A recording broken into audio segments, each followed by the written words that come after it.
everyone. We are now recording again. Welcome back to Rolls to Die For. Woo! We've all been having a very nutty time until now. But we are going to start off with everyone's second favourite bit of our sessions. After the first one being sound checks, the second one being who can recap what happened last week for a point of inspiration. Put a thumb up if you wish to try. Too much happened. You can blame me. Dia Way too wishes much to have a happened. go. I never think about it before. There was a lot of discussion. I told Ren that I was a changeling. The reaction was positive. Then Eri said that she couldn't say what she said to the big bad guy. So I told Ren that was big conversation number 2. And then we went to bed. And then we fought the bad guy. And we won. After nearly suffocating. But you can be more dramatic and describe more, Greg. Yeah, it was a really dramatic session, summed up with, we went to bed, we had a fight, we won. But you did well, so I will still give you the point of inspiration. No, you don't have to. I don't think I deserve this one. Are you Next sure? time. Because someone's guessing it, and if I describe what's going on, I get it, which means it's people against you. Oh, Okay, I'll take it then. Inspiring, honestly. So yes, you had the big chat between Leah and Ren in the church, confirming that you were... It was actually a really nice scene. It started off funny and then got quite serious, which was nice. Where Leah confirmed they were a changeling and a vampire. Ren took it actually really well.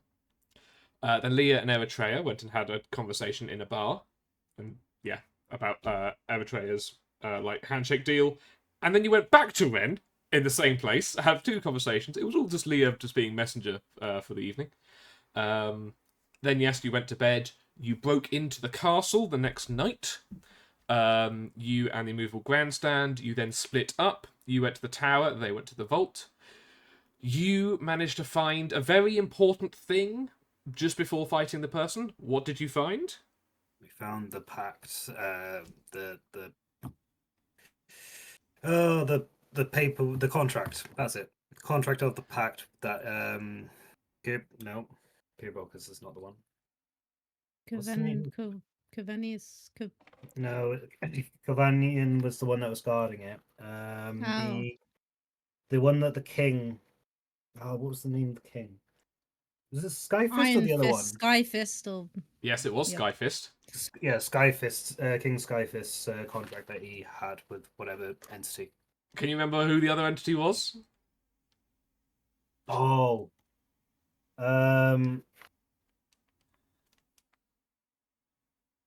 was I there when we learnt about his name? Because I don't write stuff down if. Ren Yes. doesn't know it. Nalfashine? Yes, Nope. Nalfeshni. Nalfashine, yeah. Nalfeshni. Very I good. remember.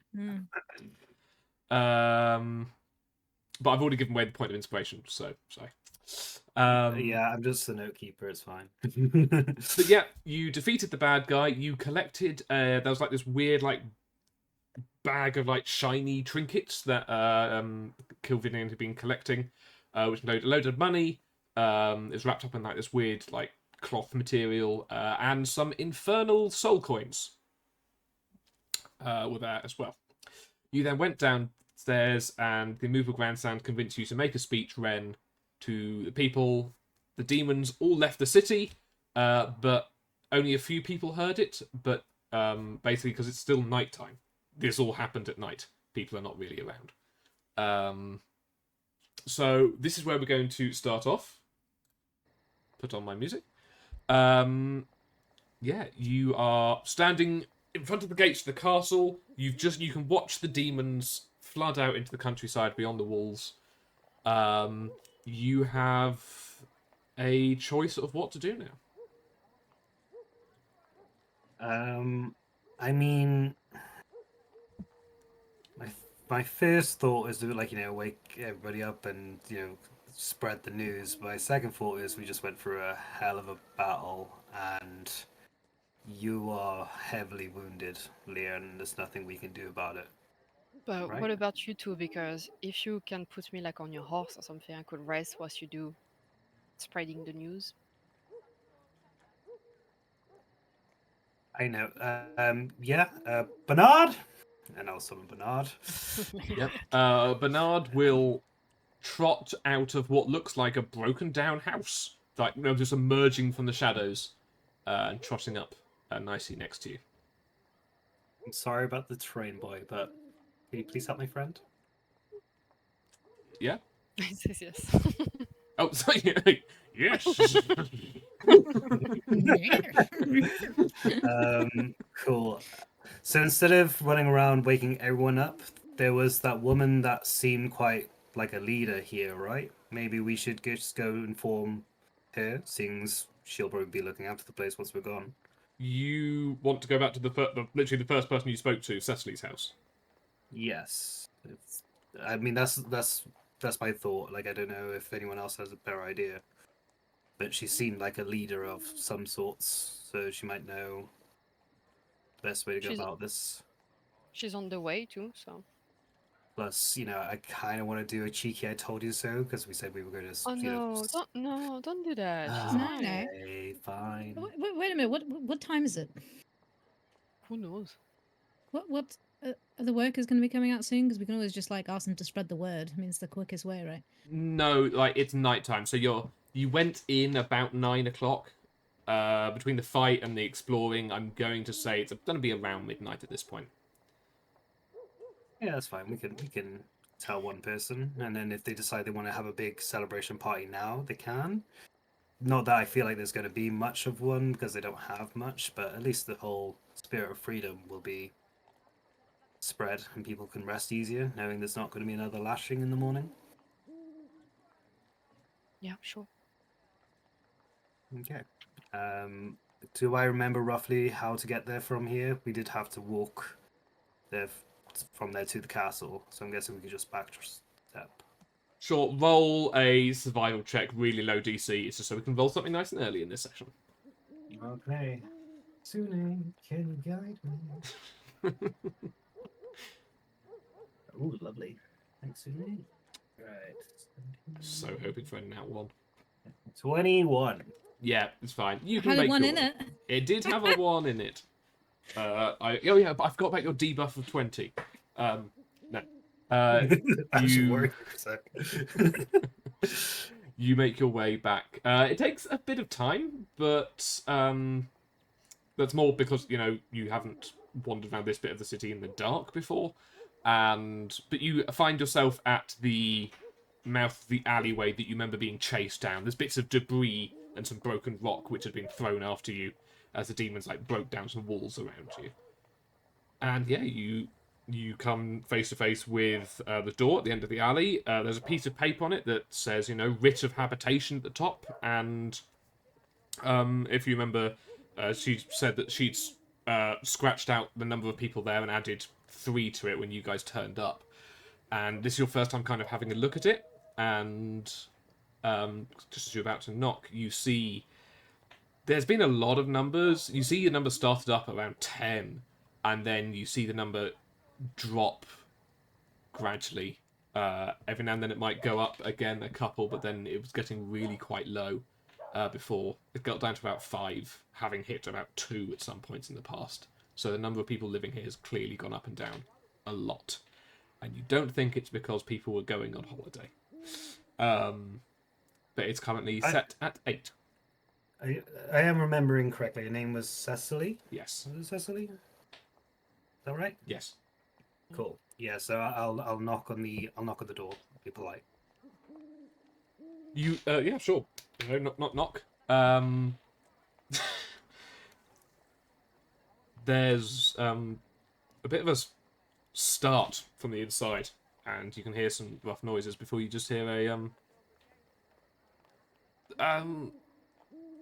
who's there? Wren of the Feywilds. These 3 again. The door opens. Get inside. It's past curfew again. You really There need is to no not. need. what I'm going to show you is to show you what we have done, but it might startle you. But I'm going to show you anyway because I feel like what hope this can inspire will be more important than the initial dread. And I will pull out the head of Lord Kilvanian. And she starts going, just like, what the hell are you talking about? I mean, Right, she will pause as you pull it out and be like, oh, Veth, fuck, what? Is that who I... Mm-hmm.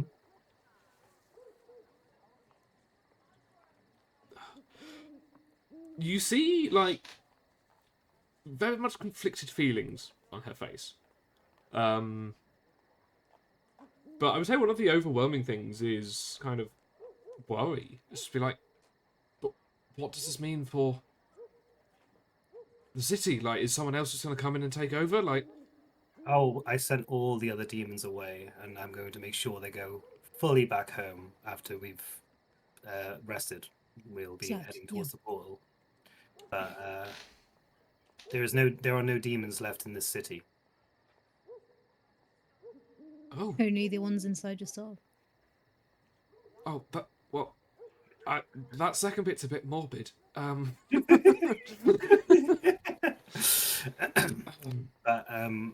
But what was the name of the gentleman that we met yesterday? Pardon? Not sorry.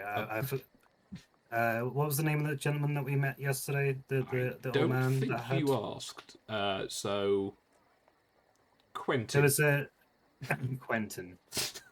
There was a gentleman named Quentin that we met yesterday that remembered some of what happened beforehand. Maybe between a few of you elders can kind of, get the people together and start making an actual community and rebuilding this city. As you're all saying this, like, you're seeing, like, the other people who before were, like, really super suspicious and, like, drawing back from you the first time you came in, have kind of, like, stuck their heads out of their alcoves and out from behind their blankets for the evening. They're giving it the very wide-eyed looks of shock. And, you're not really sure what they could be saying to each other, but Cecily just pats you on the shoulder and just goes, we should probably step outside for a second.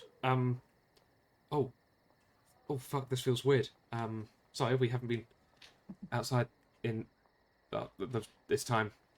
I will lend like a hand as like just something to hold on to as she comes outside at night, just to be supportive. She's breathing really quite heavily, and she is kind of leaning on you as you've given the hand to speak.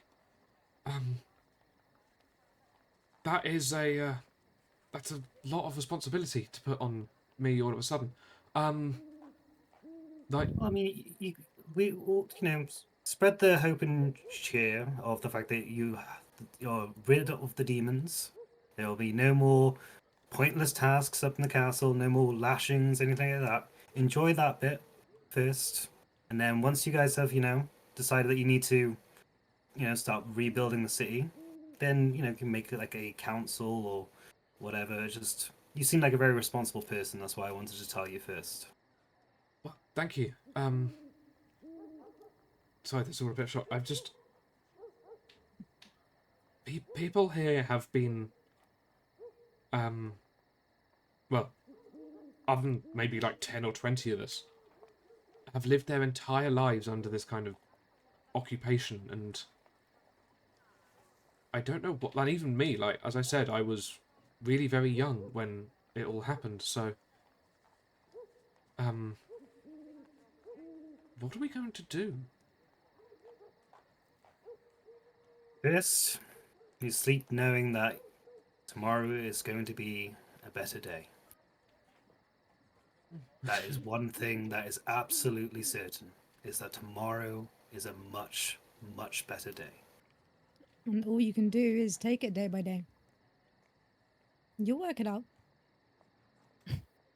Yeah, is like laying face down on the horse and just raise a thumbs up. She leans to one side past Ren just to see you do that. I I not really sure like how to thank you then. It's very clear from the state of your. I think that's the state of your friend. They look a bit mulched. It must have been a hell of a battle to be able to do that, and They're just tired. Yeah, it was a grueling fight, but it was with the risk for the reward that I've been able to give to you. No thanks is needed, by the way. Just doing my job. okay. Gosh. I guess tomorrow people are going to be confused when nobody comes and gets them from their houses to escort them up. I would think they would probably all end up going towards the castle anyway. Um, the castle might be gone by the morning. I did set quite a big fire. I don't know if it took though, so that's something that you might have to. Could be a surprise, you know. Some of it will be whisperware. It was necessary for the fight. I mean, it will You'll be a expect- hell of a symbol. Yeah. Wait. Can I borrow you guys a second? Could I just like scurry you guys in a little circle? Shouldn't we like kind of try to make them elect someone to kind of just lead them at the moment? Because if we leave them with no leader, what are they going to do? They're all just going to run around doing nothing and not knowing what to do. They need someone to organize them. I don't believe in leaders, so I don't really agree with you. But They've had structure their entire lives. Some of these people have never experienced freedom in their lives. No Yeah, one yeah. knows how to live, or like if we leave them, they could just end up They'll dying. they'll figure it out. Let them just enjoy their freedom without having to worry about who else is in charge. Once we close the portal, we'll tell the Planewalkers what we've seen here, and they can send some people over. Because we have got a much more important task to do. Like we are sleeping than we are going. Because we just sent Yeah. a horde of demons towards the portal, so we need I to mean, I chase know after that, but if we're sending people, what they're just going to take over, are they? No, they're going to help. You know, and if we don't trust that they're going to help, we'll come back. But we Okay. have to Because I'm make only sure. saying this for their like best interest at heart. Like I Oh, wasn't yeah. trying to like I just don't want to Hey. leave these people to fend for themselves when they don't know how. I go off the horse. Wait, she has a point. Like, how much do we trust the people who are kind of invading this island to help? I wouldn't like them to take over. Mm-hmm. We can always come back and help them sort it out afterwards. But the main thing we need to sort out now is making sure no demons come back, and the only way we can do that is Well, by the yeah, thing. yeah. Now, that is fine. I planned on us sleeping and us going because we weren't meant to send loads of demons back towards the portal. That's why we were trying to be quiet. But we've just sent every single demon from the city towards the portal. We can literally sleep and go. One day of freedom without having to worry about a leader or a couple won't hurt anybody. They'll figure it out. And if they don't, we'll come back. We'll come back anyway just to check on them. Okay? Mm-hmm. But it's something to think about for sure. They might have already figured out who they want as the leader. At the end of the Yeah. day, we are 3 adventurers. We came down. We sorted out a problem. We let them figure out what they want to do next. There's a church here. They can definitely build on something. Giving the city a good clean would help massively, by the way. But we'll close the ball first.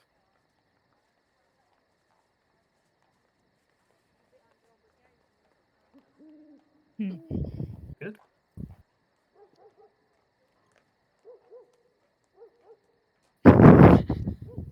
Leo just won't say anything. Yeah. Sorry, I'm still I thinking will. about And it. she'll be like, Like you were convincing, but not that convincing. Yeah, yeah. Let's go with your plan. Maybe Avery, if you feel like it, have a chat with her just to warn her that other people are around and we can trust them, but not completely. Mhm. Up to you. I'm going to crash now. Yeah, you should. I actually totally meant to say Ari and not Leah. That was a brain fog moment.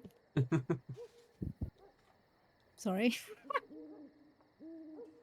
Okay. So yeah, I guess I'll turn back to Cecily and I'm like, okay, so we are exhausted, so we should probably go and get some sleep. I We mean, can do you help want to stay here? I mean, you can have the bed upstairs. Bear in mind, you guys. I think possibly you guys deserve it tonight. Yeah. Leah, would you like the bed for once? I don't really need. I need something else more than sleep. No, I'm fine. I'm good. Thanks. Just going to have a walk. I think the person that could probably use it the most is you, Ren. You got shot Okay. yesterday. Yeah, it's been quite a couple of days. Yeah. Okay. Well, thanks. Okay. Then yeah, I'll take you up on that bed. Thank you, Cecily. Like she'll lead you inside, just being like, "You got shot. I didn't even know the demons had crossbows. Amazing." Oh, it wasn't a crossbow. Mm. Trust me, when you see this thing, if you see this thing, I hope you don't have to see this thing. It went through armor. I could just called it getting shot because I'm the first person to ever get hit by it. The old crafts. Oh, who was it? The son of the king was a crafter. Or was it the last king? I can't remember. Paquette was the one who gave out the weapon. Ah, Yes. Paquette was a engineer of sorts, and the spirit of the dead guy. My goodness, I'm brain farting today. Sorry, guys. What was the dead guy? The older king. You didn't get a name, I don't think. No. Oh, well, Paquette buried it with someone, and that came back alive when we dealt with your. She would have pat you on the shoulder. I think you're a bit overtired. We'll get you to bed. Yeah, it's been a couple of days. Yeah. And the two of you? Don't think it's a good idea for me to stay inside. Don't worry. Okay. Yourself? Eritrea? I'll just come inside and find a corner somewhere. I mean, it's a double bed, but yeah, okay, that's fine. Yeah, we'll find some nice place for you. You deserve something nice tonight as well. Okay. I'm going to. Sorry, we'll try not to make too much noise, but I'm going to speak to the other people living here, and I guess one of us might go down to the sewers and see if the speakeasy is still open to start This is talking to people. Good idea. Okay. Well, sleep well, you two. Thank you. you. I think again. I'm sorry. I'm a bit, possibly a Shocked. little bit in shock. Yes. Yes. I'm sure at some point I will be able to. Lots of happiness, but for later. Okay. Don't overdo it. Of course. Oof. Fuck. You just hear her muttering to herself. Leah. I'm at 6 out of 10 points of blood, and I'm going to be 4 after my rest, and it's where I'm starting to lose power, so I need to do something. But I really don't want to touch the emergency blood bottle, so I don't know what to do. I think the logic thing to do is that they are going to wait and notice that they are losing some energy and power and not recovering as well as before, which is very stupid because we are going into battle. It's what I'm going to do. So they're just wandering, and every time they maybe cross the path of someone, they're tempted to ask them, and then they don't, and it's just them stuck in their head. If you wanted, you can roll a perception check for the smell of blood. Yeah. If you wanted to seek out blood sources. But like, what did random dead people? No, you don't know. Like we spoke about this when you did your thing, so it's just like, yeah, when you do blood stuff, you can. I think it's 11. Yeah, it's not great. No. So you're wandering around, and the city does stink of just mold and just grot. There is.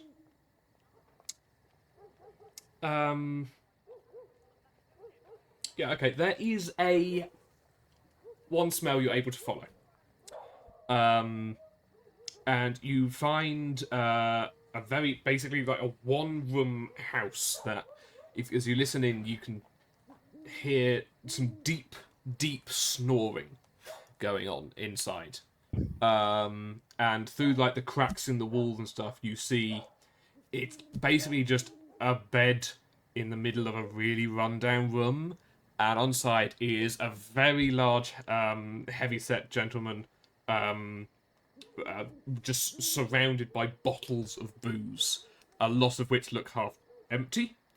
You can have the smell of like stale alcohol is coming out of the door as well, but you also smell some fresh blood, and as you look through, you actually see he's possibly cut himself on an empty bottle. Okay.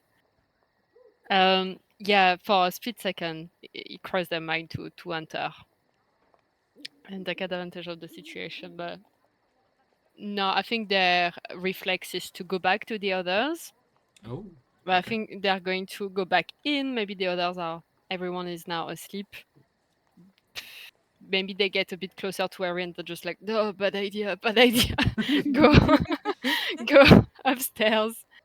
See Ren like meditating, and just like I could ask him, and they're just like, no, I can hold on, I can hold on, and they're just going to find like a corner and rock themselves to, trying to recover. Okay, I like that. It was good. So I'm down to 4 out of 10, and I lost spider climb, and I'm really sensitive to sunlight. Yes. And I need to start rolling Constitution soon, something like that. I think it's when you're below 4, so right now you're okay. Yeah. But otherwise, yes, you will. Yeah, you kind of curl up in a ball in the corner. You kind of just let yourself in, and as you open the door, like, you see Cecily and the other people like sitting in a corner, like whispering to themselves, and they all just flinch as you turn around. They wave you in, and it's okay. Yeah, okay. That's the end of the night then, unless anyone has anything else to do other than recover from the fight. Didn't think so.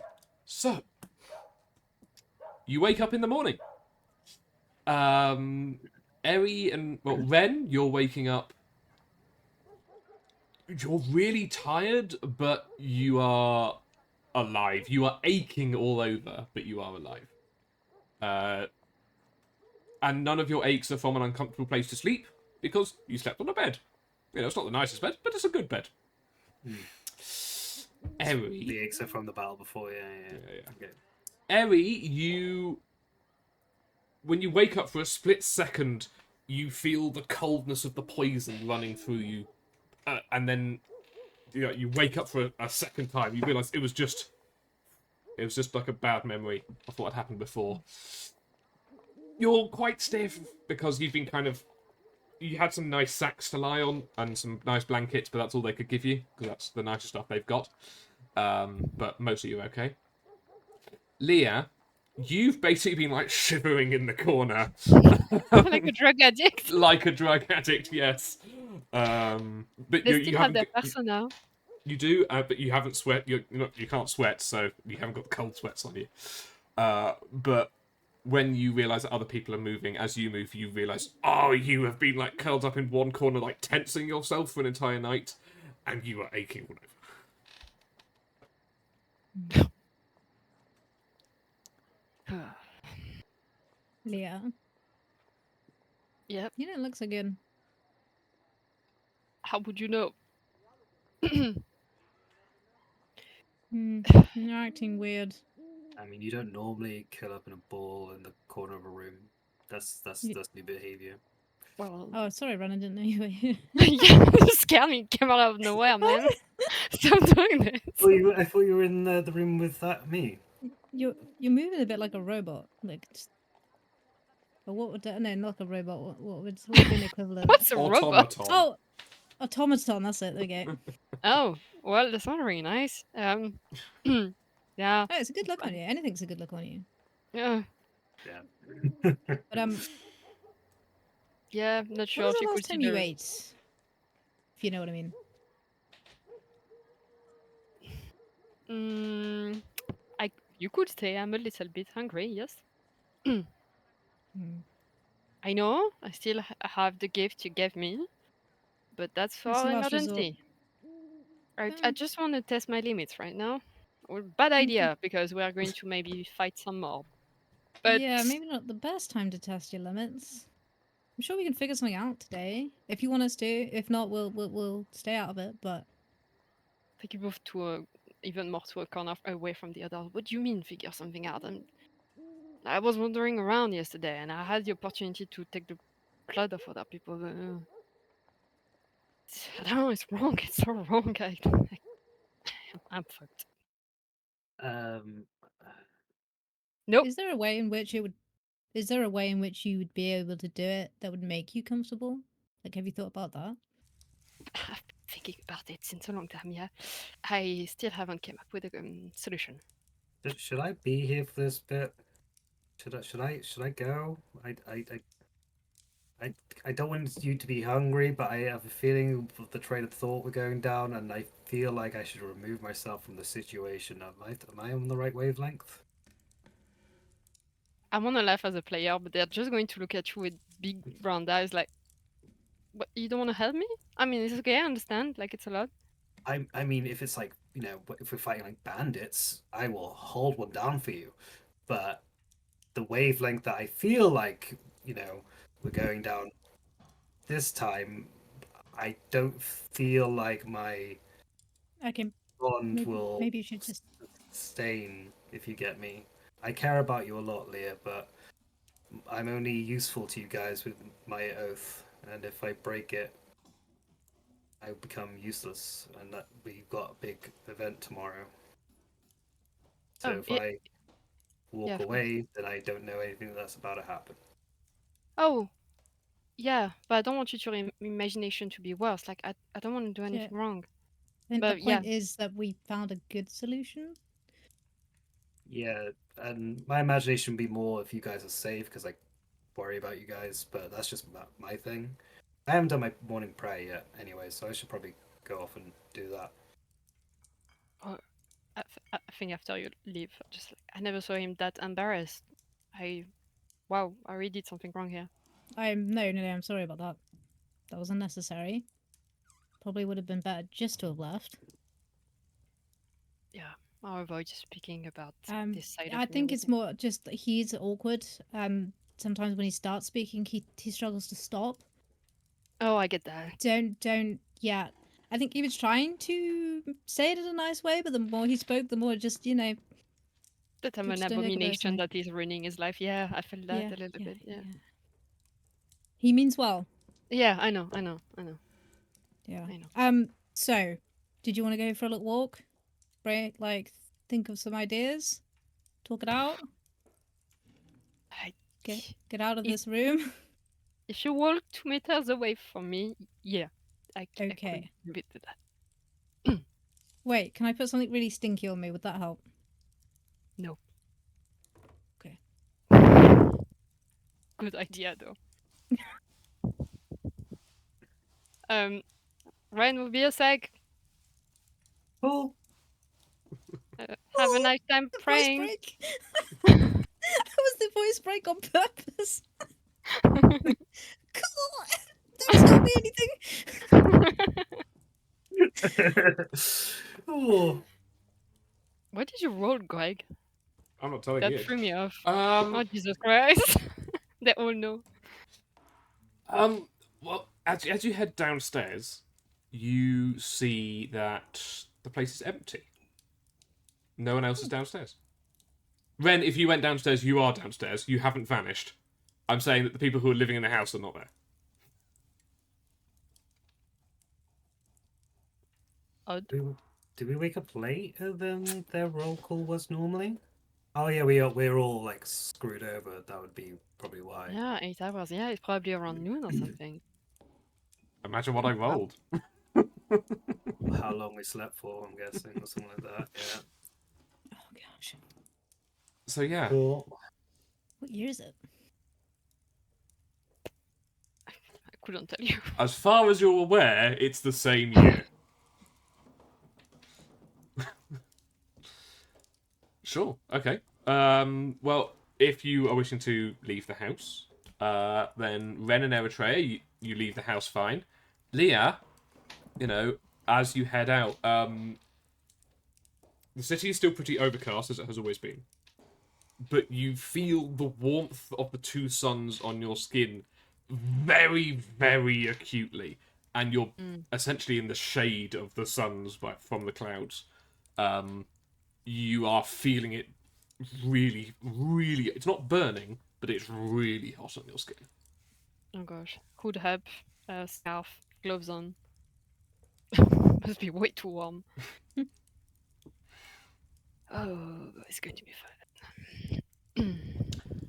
However... Do we clock that the sun sensitivity bit? Yeah. I think. Oh no, because I said it as a player. You can guess. I think you're clever enough to guess. Do you want my cloak? It's heavy and should block out most of it. It'll be giant No, on you no, as well. don't worry. So... It's my business. No, don't have to talk about it. It's fine. Leah. What? Just possibly before you say no, if we need to just remind you one thing possibly about how your changeling form works with clothes, in that your clothes are your skin, Oh god, no. which means yeah. that although you put your hood up, you can still feel that hot warmth on your clothes, and it still is painful. Oh shit. I won't change my answer though. No, it's fine. Just a little bit more pain. I just know that as a changeling, your clothes are also your skin. So. Can I do you my have to cloak run, is grab his fabric. cloak and just plonk it on Leah? I did it. There we go. Thank you, Ren. No problem. Thank you.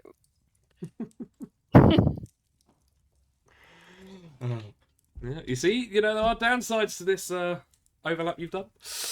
I have it was a very it was hard for me to reach up there. What? What? Ren's so tall. It was hard for me to. Oh, to Ren's get, so tall. Get up there.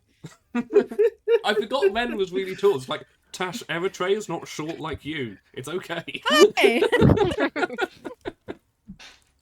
Yo. Ooh, shots fired. Yo. You head out in the streets, and there's kind of just people, wandering around. They're wandering around, twos and threes, and they're just kind of looking around. Every now and then they'll look up at the roofs as if that's where the bat demons will be if they're there, and they're kind of jumping at every noise, but word seems to have got out, and they appear to be just, gradually, exploring bits of the city. And they're just trying to work out what's going on, really. There is a large number of them, you were very correct, seemingly heading up towards the still smoking towers of the castle. The main body seems to have survived, but the roofs and some of the towers have, in fact, burnt pretty effectively. It is a symbol. So do you follow them up, or what else? You guys have the options. You're free to roam. You can go and try and find people, or whatever you want.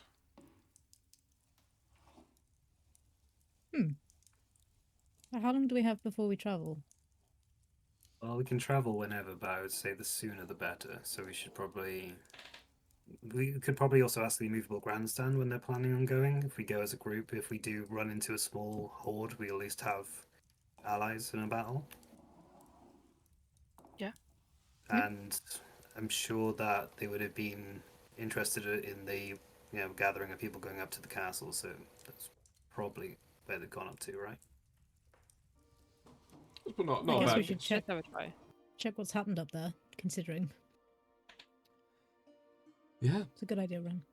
You walk up the main street towards the castle gates, and there's loads of people just gathered around kind of at the checkpoints where demons would let them in, and they're not really crossing them.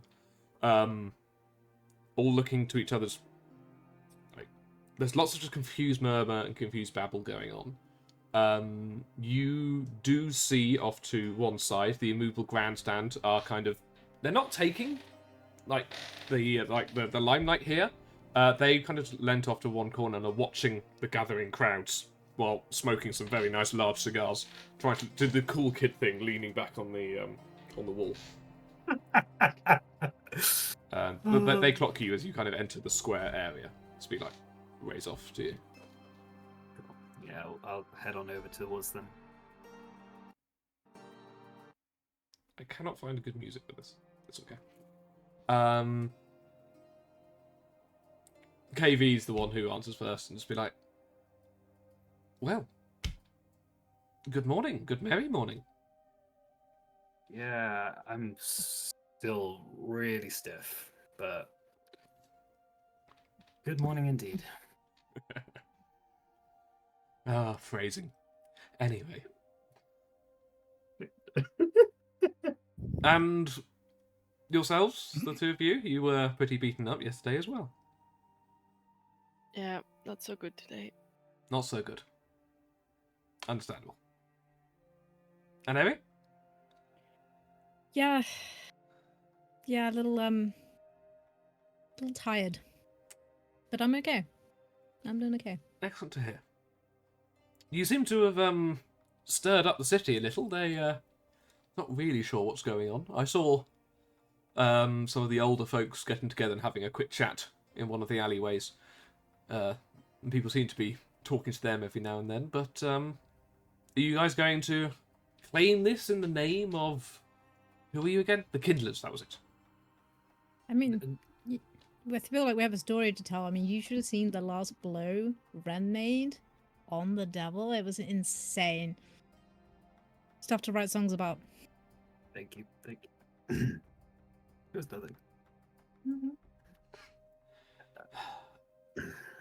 I mean, really, there's like a couple of options here.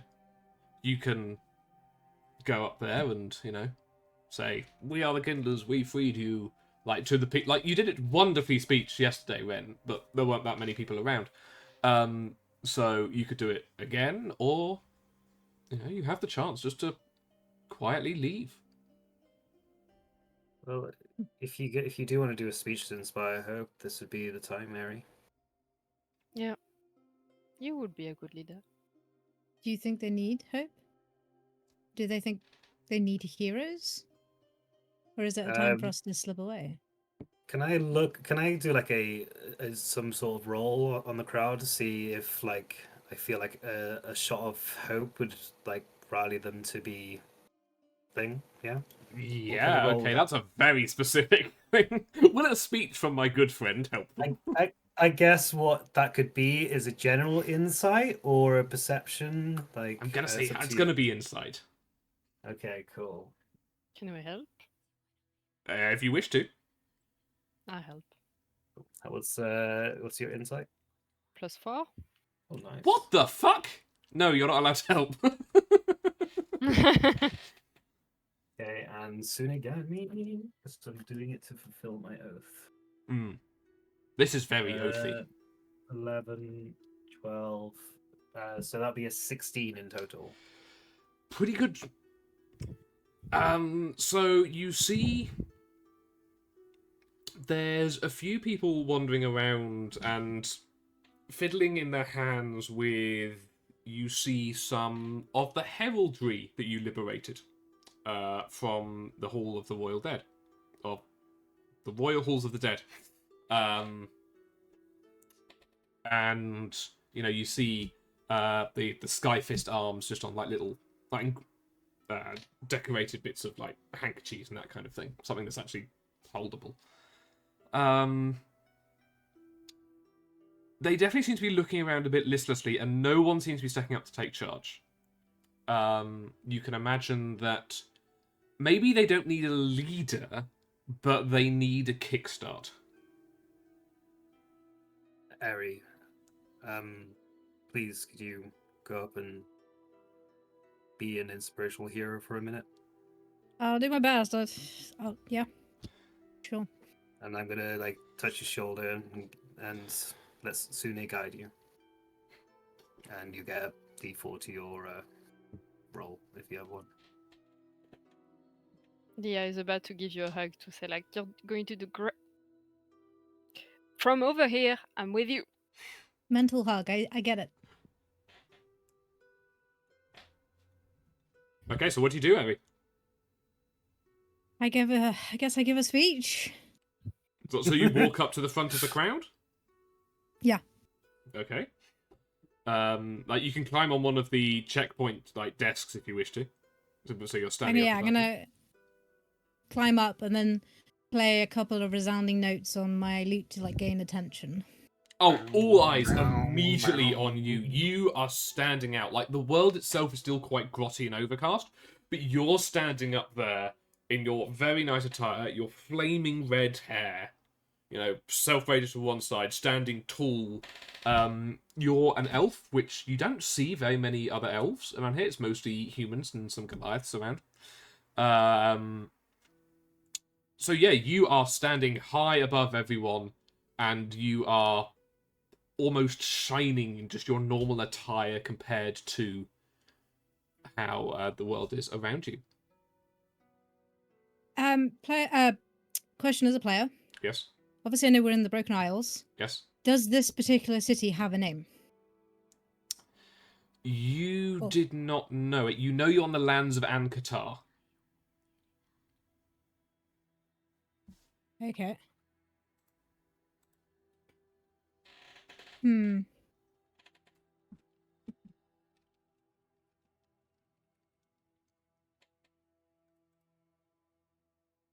Okay.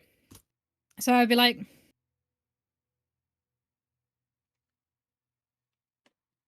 ladies and gentlemen, and every other type of being here, you have been granted something that maybe you thought you would never have, maybe something that you've never experienced. And that's freedom.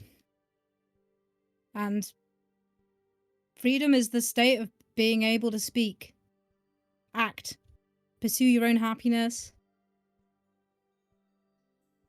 Freedom is important. It means you can be creative, express yourselves, make a living.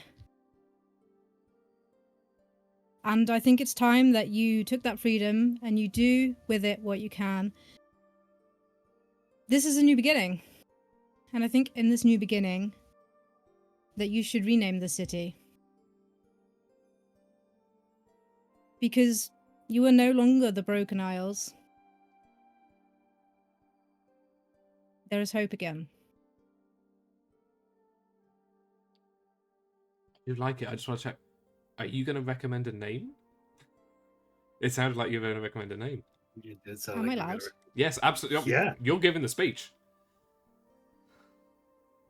So, I recommend that the new name should be the Radiant Isles. Whoa! It's time for you guys to shine. Yes! I like that. I mean, yeah, roll a persuasion check, but the DC's like 1, so... That's 25. 25, yeah, of course. Yeah, people do... There is, like, a smattering of applause of people... They've not actually probably clapped that much before, honestly, but there is a smattering of clapping, and it does build over time as more and more people do join in.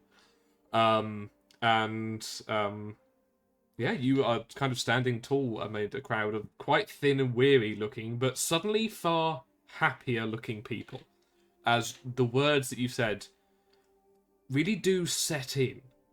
And a couple of people decide, like with quite tentative steps, step through the checkpoint up to the castle themselves. You know, they didn't have to go through past any demons or anything, and there was very much no one was crossing that line before. And then, like, some smaller parties start drifting up through the checkpoint up towards the castle to go and, you know, some of the crowd disperses out, and you hear from one person, it's like, well, actually, we're only the city of Eslarka. We're not the whole Broken Isles. And someone goes, "Oh, shut up, Dennis." We're now the Radiant Isles. We'll ask someone to rename it that. Whatever. It was good speech. It was good speech. So yeah, that was an excellent speech, and people start walking, and they suddenly go, "Oh, we should probably go and grab some of the food from like the stores, because I guess there's no demons guarding the stores anymore."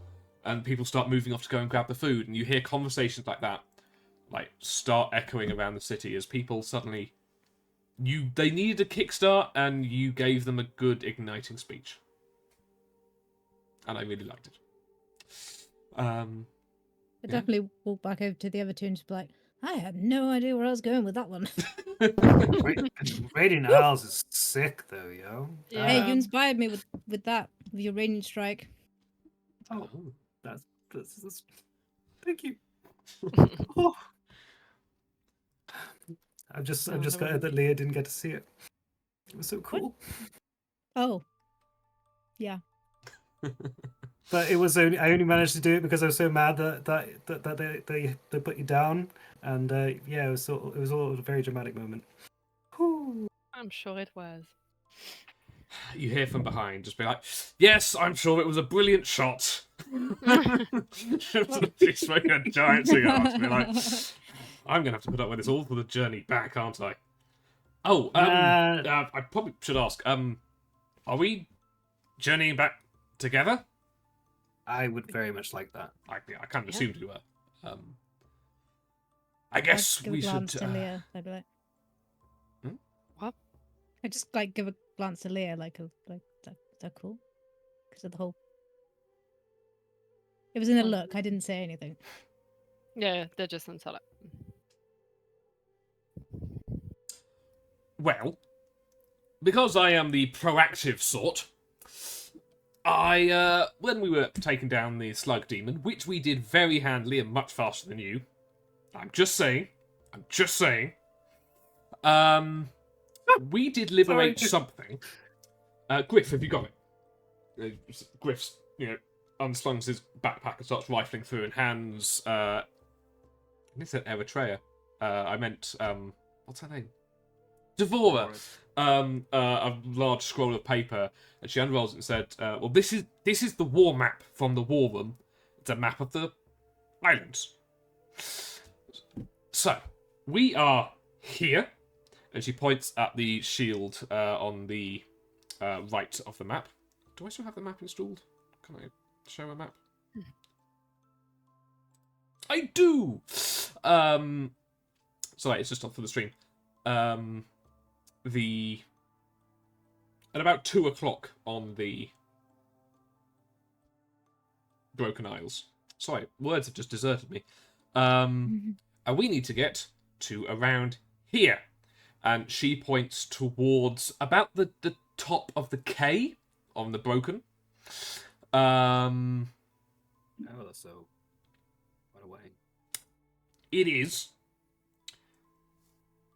I think if we kind of go really quite quickly, maybe a day and a half. If we ride fast, travel as hard as we can. But with time to sleep. Do you guys have cavalry or some kind of mount? I am the mount.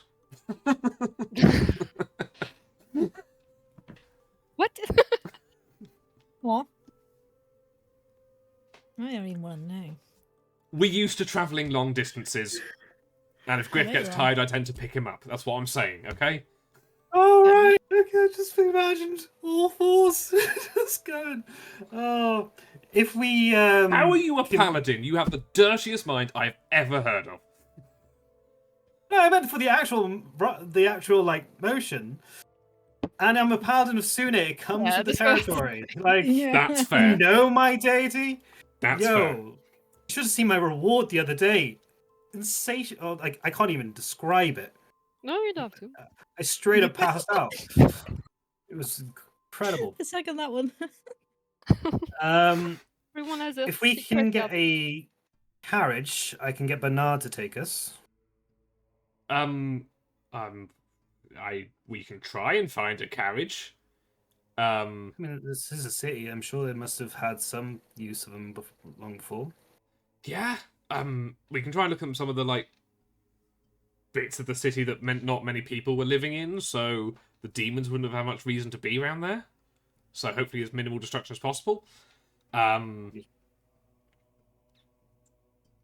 I'm not really a massive fan of carriages myself. I mean, you could probably keep up with the carriage. Yeah, that's true. Well, okay, right. I guess meet you by the city gates, and we will have some kind of carriage. Oh dear. Not you, right? No, Real not carriage. me. Okay. Straight up transformer over here.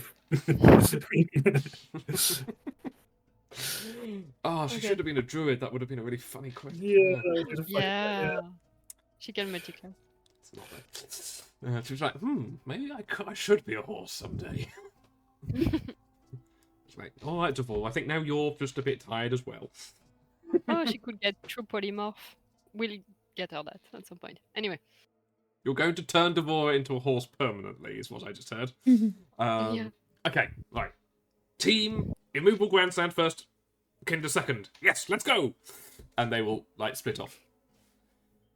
Do you hear that at the end there? That was unnecessary.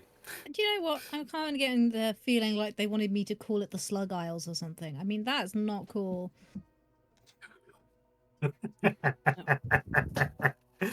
No, it's not. I think Devor is still a little bit butthurt that we got A little Cavanian. bit. The Yeah. immovable Slug Isle. No.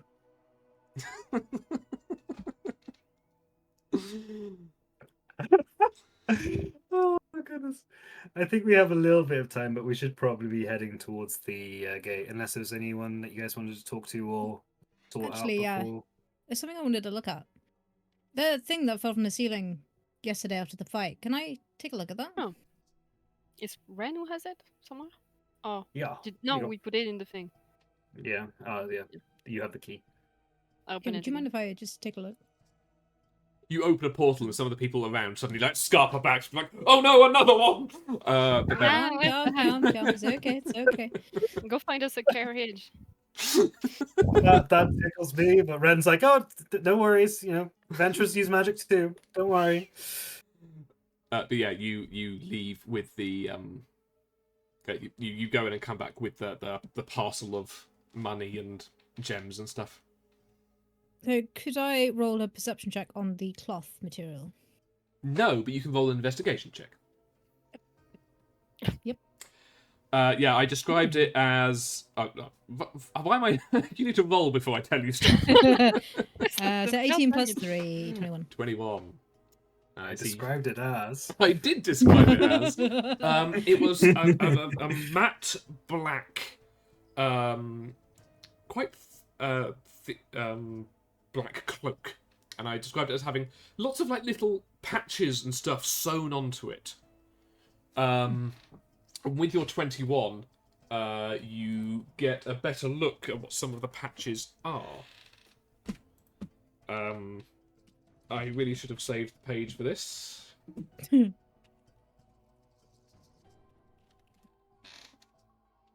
There we go.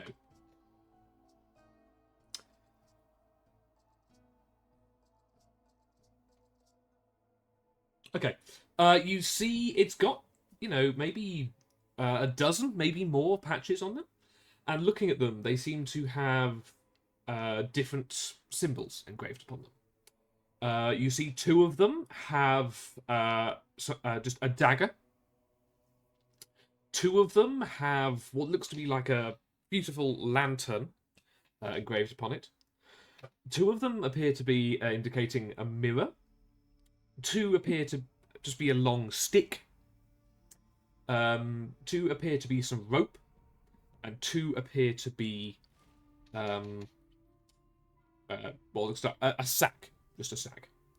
But there are some others, which are clearly more interesting looking. Are you fucking kidding me? In fact, you know what? No, Tash, you're doing this. Can you please roll for me a D100? Which is the 2 D10s at the same time.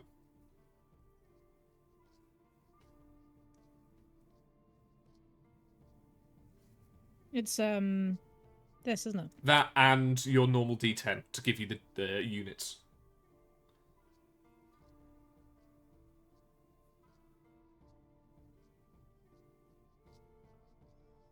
Okay.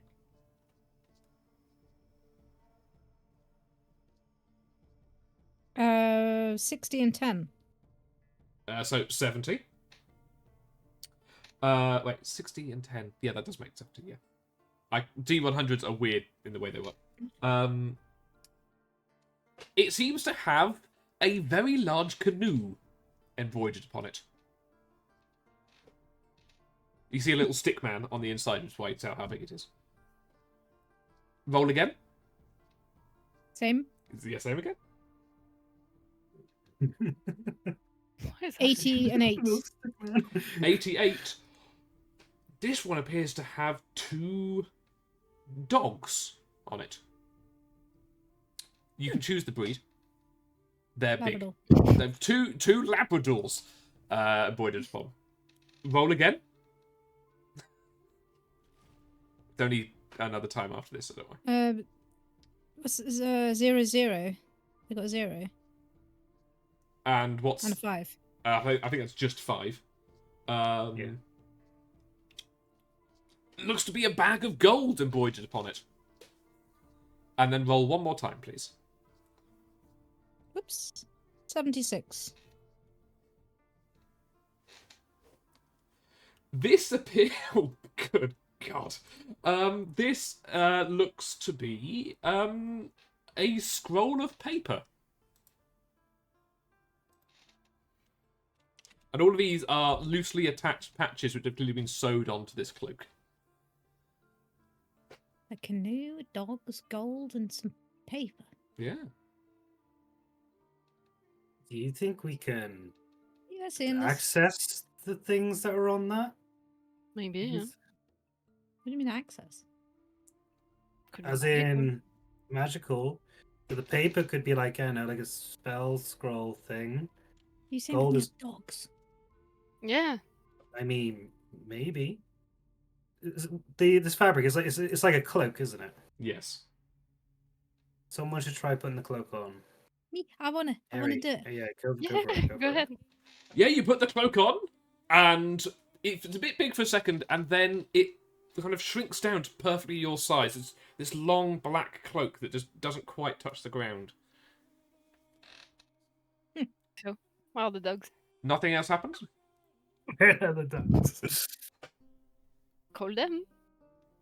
I don't know. So Go gadget dogs.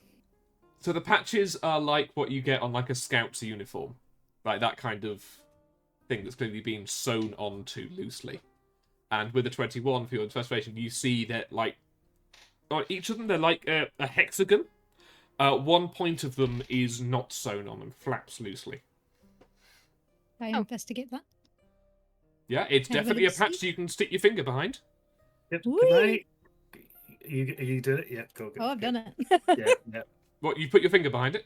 Oh yeah. Is that it? You've only put your finger behind this patch? And I wiggled it. Yeah, you wiggled it. Yeah, it's a nice, nicely done patch. I Can I think keep- Ryan knows. I don't know Really? if Ren would. I could- Like go to pull it. Pull it. Mm-hmm. What if it breaks? Uh, Okay, just tugs. The thread holding it on rips instantly. Which one did you put it behind? Dog. The thread that's made these the patches quickly unravels, and from like this, it floats in the air for a second, and this weird ball of thread, and then out from it forms 2 Labradors, and then the thread disappears. Woof. Dogs. Dogs. Oh my god. Pet. I'm gonna pet them both. Pet them both. Which Yeah, one? absolutely fine. They, they nuzzle and they lick your hand. Are they girl or dog boys? Dog boys? Are they dog boys? Dog boys, what you gonna do? I'm so tired. It's like the opposite of cat girl. They're dog boys. Yeah, these two guys clearly wearing headbands with dog ears have performed. No, they are one male, one female. Oh, good doggies. These Well- are mine now, right? Sure, but we didn't really think that through. You're a mother now. You have to take care of them. Mother of dogs. Hmm. Shitty Khaleesi. I am mother of dog. I mean, I could speak to them to see if they know anything, but I don't think they would. I think they're probably a summon, but I can speak to them if needed. I mean, we don't necessarily need your powers. Hopefully, right now, that's a good idea. I wonder if they're going to be permanent now, or if this is just like a spell. What's happened to like where the patch was? Is it just completely gone now? It's now completely gone. Yes. But the other ones are still there. Yeah, well, all the other patches are still there. Yes. Ah. Is there a Okay. river on this island? Yes. Oh! Hey! We can take the canoe and get to the point quicker! Should we do that?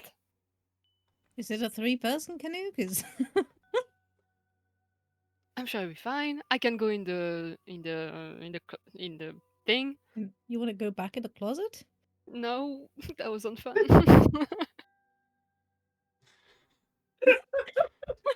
But I'll do it if it means we can go there quicker.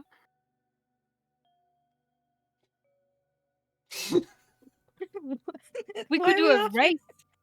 I don't know. I'm a queer Nothing. trauma, probably. We could do a race with the others with their Oh, carriage. yeah, I like that. This is an amazing idea. The only thing I'm worried about is if we're going at speed to try and get back to the portal, they will be as well. I don't want them to bump into the demons that we sent off and they decided to get brave because there's only 3 of them, even though they would do rather well. Maybe it's a big canoe. We can wait if you prefer. Just what you I want. mean, how many stick men are on the canoe? 1, 6. 6! We have a better idea! Yes! Yes! Wait, can I be on the water? I am unsure. I was okay on the bridge the other day. Well, I We'll mean, hopefully see. you don't go in the water. You Yeah, have there's a been lot to of- sea on a boat in Port Ormir because you went on a date. Oh yeah. But And there's we one got thing the I might idea bring back. up. We might need to sort out your little situation before we go, for many, many reasons, but one of them being there is a lot of light reflection on water. Oh. Yeah, that's a good point. Mm-hmm. Right, okay. Let's join the other. I'm going to think on the way. Okay.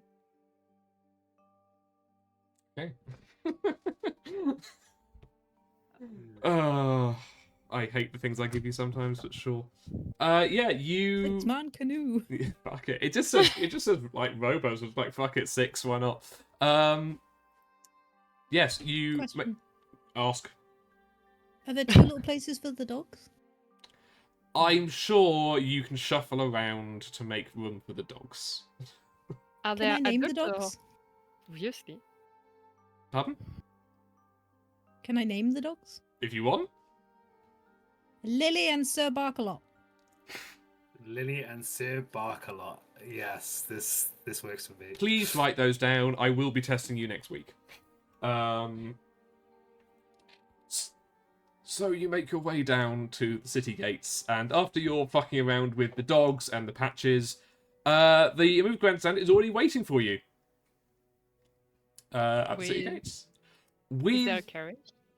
I mean, it's not a carriage, but it's basically a cart that would be used like cart round like vegetables, like a cargo cart, basically. If you've ever woken up in Skyrim, you know the cart I mean. Right. Ah, you're finally awake. Yes. I see. You're finally here, guys. Right, guys, I don't want to hurt your ego again. No, But sorry. when you- Just before you do that, Dvorah goes, "We found you a carriage. We have done Yeah. our bit. We have been of good help today." Yeah, I can't do it. You have to do it. I can't do yeah. Sorry, we. It's for the better good. Like, I'm so sorry. We're going to outshine you once again, but we found a great way to get there quickly. No, no cry, please, no. No, you're an ugly crier. Don't do that. No. I'm not crying around Leah. I'm sorry. In the time that we found the closest thing to a carriage that we can find, which is a normal thing to find in a city, you found Yeah. a boat? And she became a mother. A lot happened. The it. fuck? Dogs too? The dogs go bounding over to them. Yeah. I mean, I'm okay you found these, but a boat? Not yet. We We- still we- need to be. We have to go over to the water, then we're gonna just make it appear. It's gonna be great. It's more of Yeah. a canoe. I am so large regretting rowboat. that we lost that drinking contest. So much in the past, day.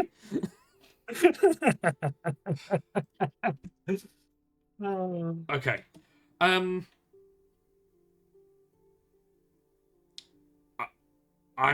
Hope I will fit in this boat. Most boats are not made for my size. And we will still take a while to get there. I suspect we'll probably need to make camp somewhere. At least once. But we'll just, go to shore, find somewhere. Good. Okay. Sounds fair. Let's... God, I fucking lead the way then, since you're leading this expedition. And, You have the map. Can you show us where? well, is apparently the only river? you need to do is go and find some water. Which is over there. She points. Thank you. Thank you. I'm the navigator. I'm gonna- on my I'm gonna own whisper under my breath to Leah, like, we found the water in her tears.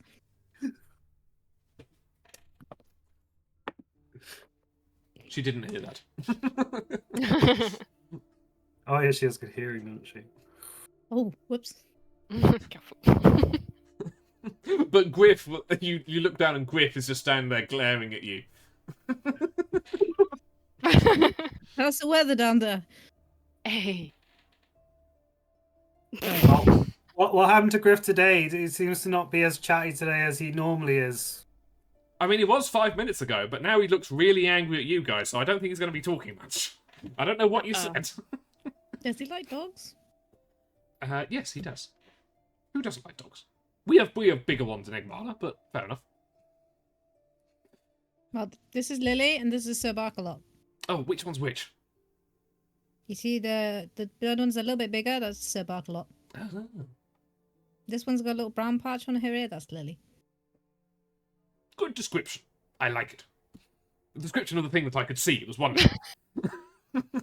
So, Anyway, guys. to the quicker. boat that doesn't exist yet. Yes. You make your way down. As I said, this was a cliffside place, so you have to wander along some cliffs for a little bit before you find a way down that you can get to the beach. It's not much of a beach, it's all dark stone. But yeah, you're now standing by the water. Dvor's just like, go on then, Do your thing. beach. We're on the Do it, beach. Do it. Beach. Come on. So, I reach into my cloak. Jesus. Oh no. There's no way she's gonna pull a fucking boat out of that cloak. It's ridiculous. Oh, now I'm gonna make a show of it. Okay. Can I do a performance check? Yes, but you got to tell me what you're doing first. Yeah, sure. So I do this weird little spinny thing with my cloak, kind of swirling it around a bit, make it look fancy, and then just reach my hand in and just kind of almost toss it out. Yeah, the patch flies from your hand as you kind of whizbee it into the ocean slightly. It unravels in the air again, forms this black ball of thread that then just spawns a boat that kind of falls out of it, and then the thread disappears again. Just be like,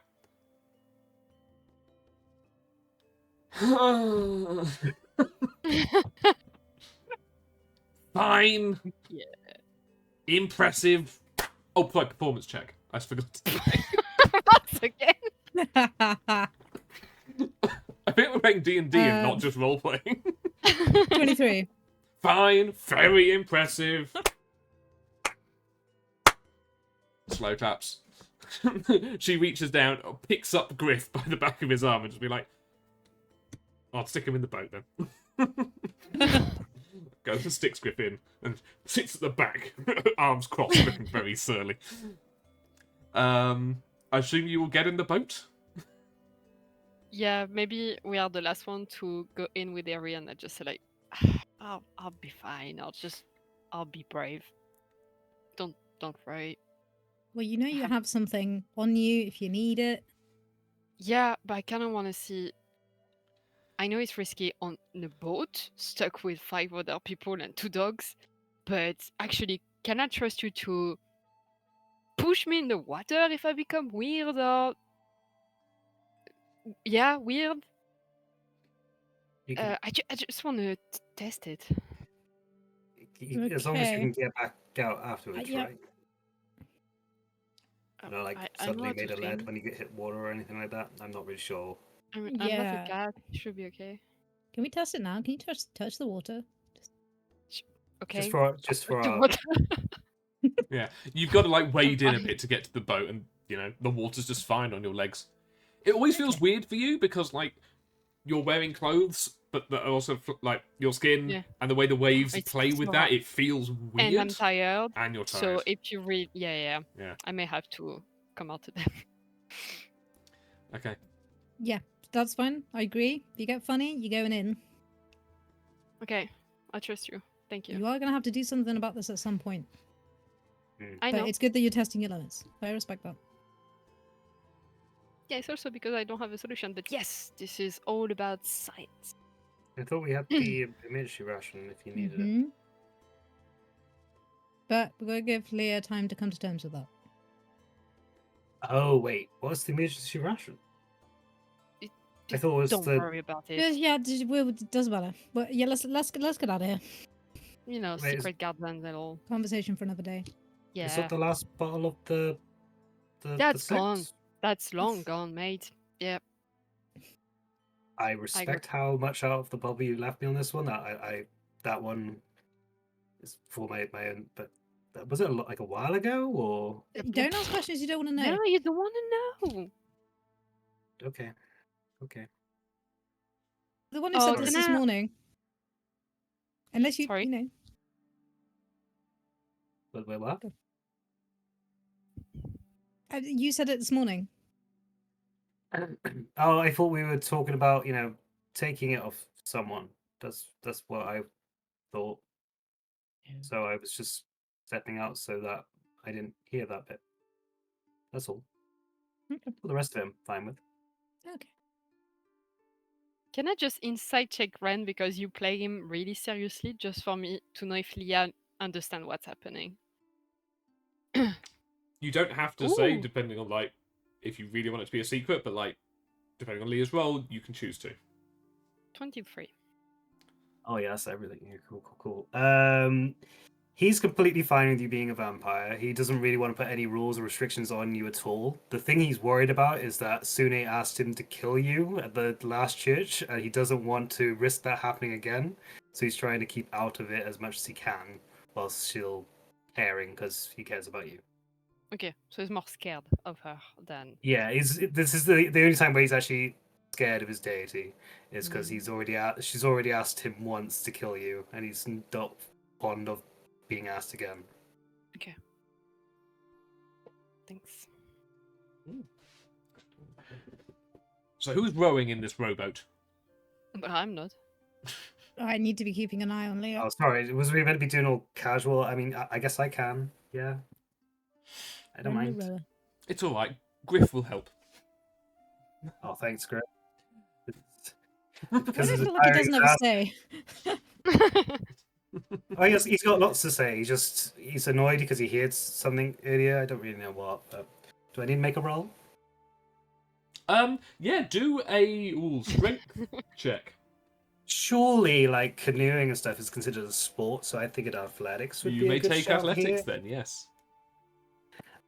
Sune, Can we Gardner? help by encouraging him? I mean, I Heave ho. Heave.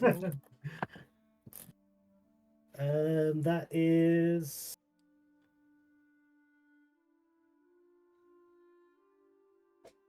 27.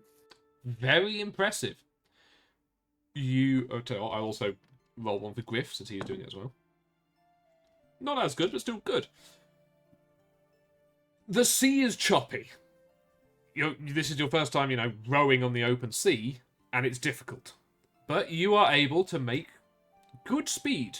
However, everybody, please roll a Constitution saving throw. Let's see if anybody gets seasick. Oh no. Did you say saving throw in particular there? Yes? Hey.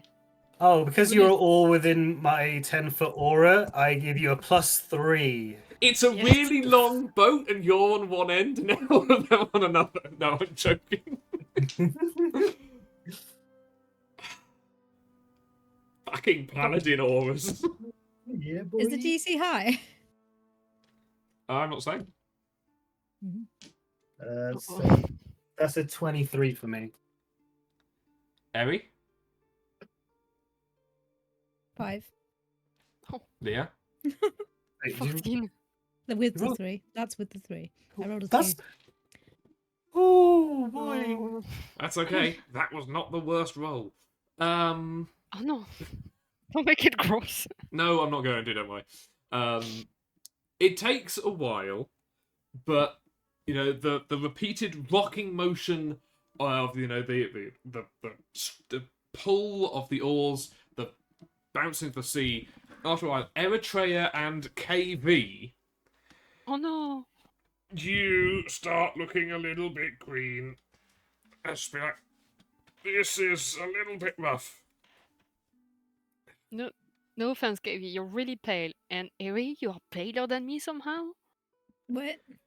Are we there yet? I know, it's ridiculous. I'm a drow and I've gone pale. This isn't meant to be thinking. This isn't meant to be a thing. I'm purple. I'm looking as pink as a tiefling. Oh, Yeah. oh, this is unpleasant. Okay. We need to keep going. I know, though. Eritrea, are you okay to keep going? Yep. This is not fun. I'm having a great time. Yeah, this is great. And, yeah. I like... Everyone else is fine.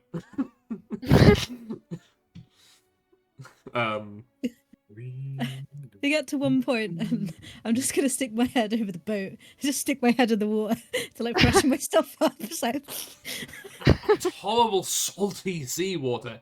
It's cold and it does, shock your system a bit. But then you are left with the horrible taste in your mouth. salty. Yeah. So, I said it was about noon when you left the house. It took you a couple of hours to find the place, do everything. So you started maybe around 2 o'clock. When it gets to about... how long do you want to be rowing for? If you go past 7, it's going to start getting dark. And the darkness out here on the open ocean is dark. There's no lights. There's no nothing. Even out here, because you're on the edge of the Broken Isles, there's fewer... Like, the cloud above you is not as thick. So you get less, of that red reflection from the portal. So it's getting dead dark if you're going that long. Can anyone do some magical light? Pretty sure I can. I'm pretty sure my reaction to the boat being summoned says I definitely can't. Yeah, I figured. KV, no, you're not magical. No. I can only do moonlight, and that's more of a damaging spell. It won't actually help us Oh, for yeah. long term. No. Let's avoid I actually that. don't have anything either. Did I grab a scroll? Torch. I might suggest No. that we Oh, but- We can- maybe stop for the night.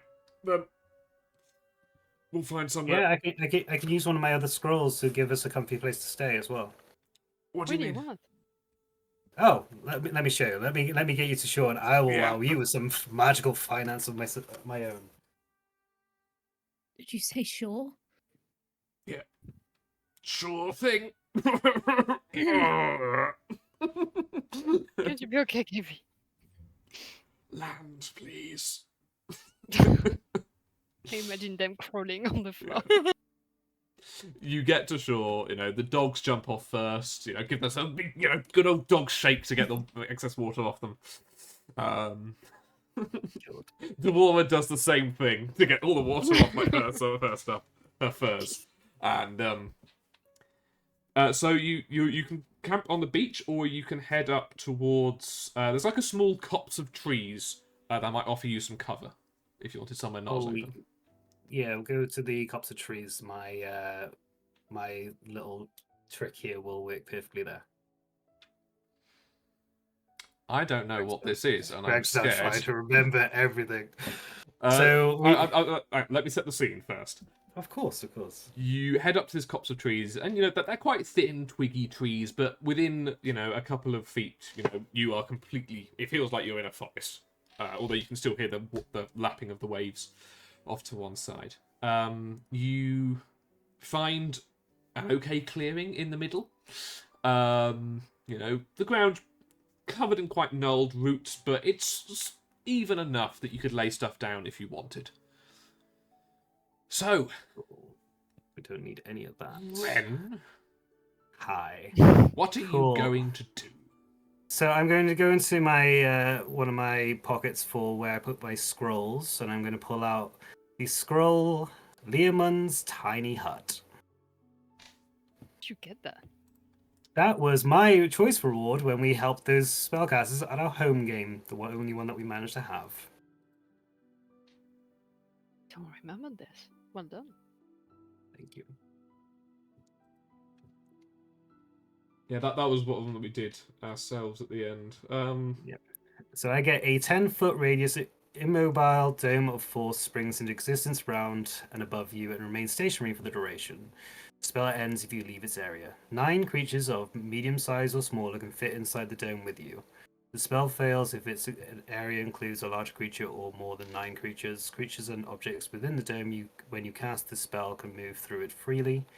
All other creatures and objects are barred from passing through it. Spells and magical effects can't extend through the dome or be cast through it. The atmosphere inside the space is comfortable and dry, regardless of the weather outside. Okay. Not bad.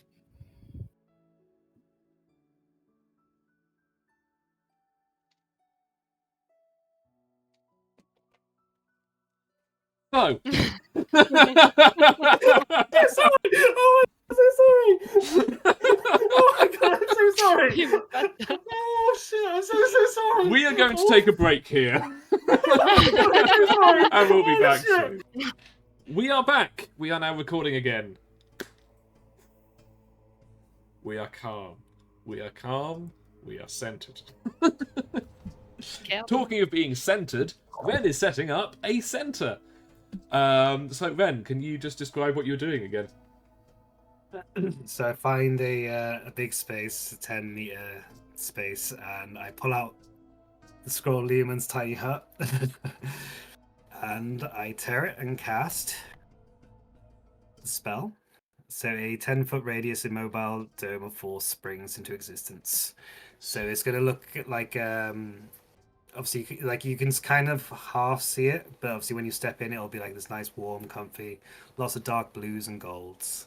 Yep. And throws. The edge is slightly translucent, so you look out, you can still see the silhouettes of the trees and stuff. It does glow slightly inside, and so it illuminates a bit around you on the outside as well. But yeah, inside, instantly, the temperature which had been dropping, and you're all quite chilly from being out in the water, is now a nice, comfortable warmth. You even feel like slightly like the roots on the ground almost like soften a bit. The bit there, just softer to the touch, so they're nicer to sit down on if you just put out your hand, though, your hand does go outside of the hut of this orb that is surrounding you. And you instantly feel the cold again. So it's just when you're inside this. So are we settling down here for the night then? How long is this rather impressive dome going to last? It lasts until the last person leaves, or 8 hours. 8 hours. That'll be good enough. We don't need 8 hours sleep, do we? I mean, I can get away with 4. I ain't with 4. Alright, I might need a bit more than that, but 6. Sorry. Devorah's got quite bitchy, honestly. She's very butthurt, but in a fun way. In a very fun way. I just feel bad every time. So, just find a spot on the floor, I guess. Mm-hmm. We've got our bedrolls, and they take off their packs and put out bedrolls. So, do you have bedrolls? Yeah, just normal bed rolls. Excellent. Okay. They're not better than yours. Or anything. Well, I wait. will remove my armor and put on my new robe, though. But I am wearing clothes underneath. Just Just getting on your armor, you just hear KB go da da da da da da. on that note, I do make a little bit of a parade about it.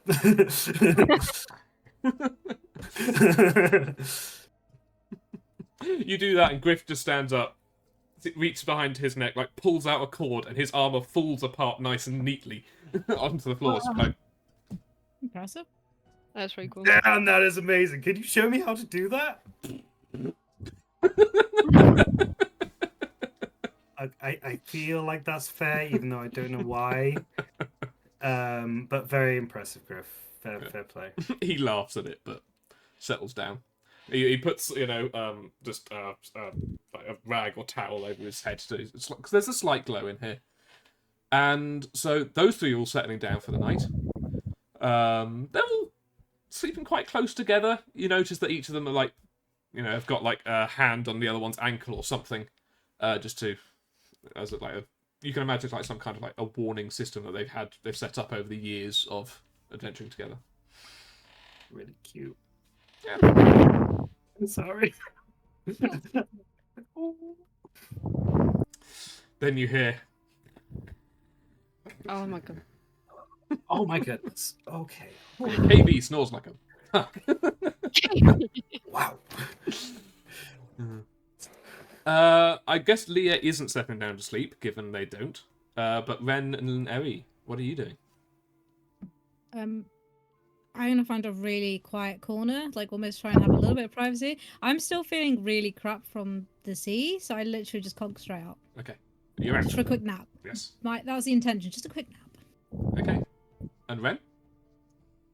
I will probably stay up for like a bit, just keeping a kind of eye out, because this is the only time that I've ever used this. So I'm just like, this is actually kind of cool. So I'll kind of keep some semblance of watch for like an hour or so before settling down. Alright, do you chat to Leah at any point in that? If Leah's willing. I'm probably like 2-3 meters away from you, just having an addict episode, just being like really focused on nothing, like trying to keep busy by playing with some tool with the gun, for example, like just trying to understand it better, not just doing this. You can see they're tense. Leah. What? I know you're struggling. It's fine. We don't need to talk about it. I'm not embarrassed about that. I know you're not. I know you're scared. Well, like I don't like to admit that I'm scared about things. Okay, that's kind Sorry. of my thing. Oh, I did something wrong again. Sorry. I managed to kind of talk my way out the first time, because I did get you out of the church, so to speak. But I don't know, and I'm worried about it. That's all. So at least at this point where I've been outside of those bits. Nothing's been mentioned. I don't know if she is going to talk to me again. I don't know if it was like a one-time deal.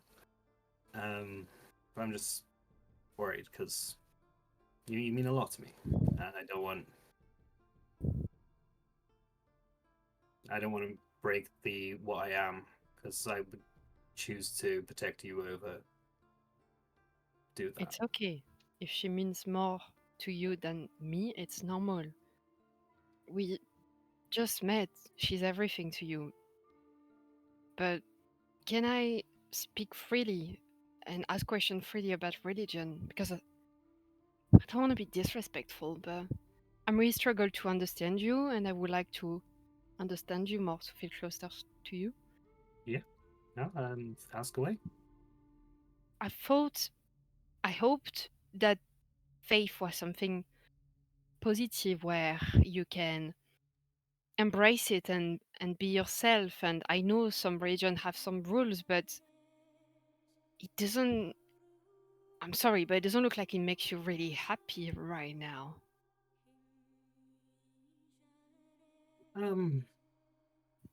It does make me happy. The whole tenets of, like, I swore an oath. That's what I could grants my powers. And the oath I live by, like, true to myself, which is why I feel like when we do morally grey things, I think I'm okay because I'm living to the best of what I believe the oath is. Um,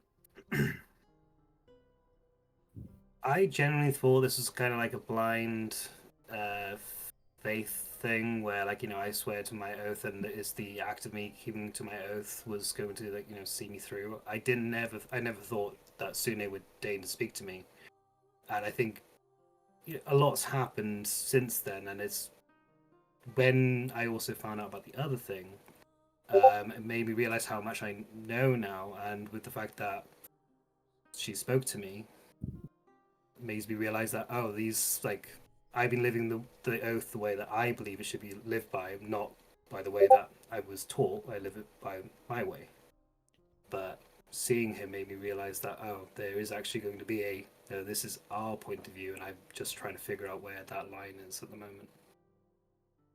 Does I don't know how to say it without sounding cocky, so bear with me. But does my presence in your life make you doubt about her and your faith? By my presence, I mean, the curse and all. No, I don't, because that situation would have been a lot worse had she not been there to help me, use my powers to do my best against that vampire. If that wasn't the case, I don't know how much worse it would have been. And she was very quiet when Vivienne showed up, so she obviously knows that there is a limit to what I can do. For now. For now. But I am getting stronger every day, and there might be a time where she asks something of me, and it'll have to depend on what it is. So I do have a limit, and the Kindlers are my limit. They're going to get closer. Their jaw tense a little bit, but just because they're whispering more. Can I admit something? Mm-hmm. I am scared of me, of what's happening, yes. But I think I'm a little bit scared of you. Even though you're so kind. But I don't know if it's okay to say, but I think I'm a little bit scared of her. Of her power over you. Oh, well, being scared of me, I kind of understand that. I am kind of built to fight vampires and the like. Yeah, and you are getting stronger more and more every day, and apparently I'm getting weaker, so. I mean, you're only getting weaker because you haven't fed. But you've gotten stronger every single day. You managed to use a brand new contraption that's never been seen before, and you use it like it's day and night. You're completely fine. Yeah. No matter what if she ever asks me to eliminate you, it will never happen. How do you know?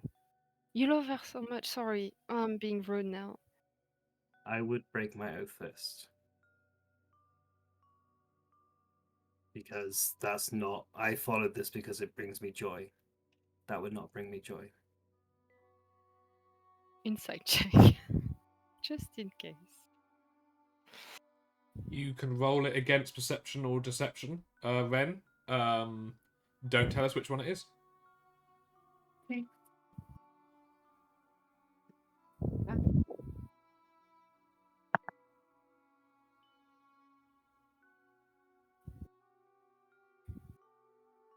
19. 13. It's just to help me roleplay the end of the conversation. Well, I am being truthful. The second oath is keeping one's light. If you become downtrodden or depressed, you would technically break your oath. So killing a party member would actually make him depressed, which would break his oath anyway. So Good to know. it is actually full honesty. Or answer. was it? Ooh. 19. It's a good answer. Thank you. That was reassuring. I will never hurt you, Mia. I want to trust you. Like, it's even harder to charm me because I'm an elf. Like, it would take a lot for me to hurt you. And I know everything now. So if you show up as something else in a blind panic, like, I don't have to worry about demons or anything. I know. We should probably come up with like a password thing, so you say it's just so I know that you're not a demon trying to come and. Oh yeah, what would you like to say? Ooh.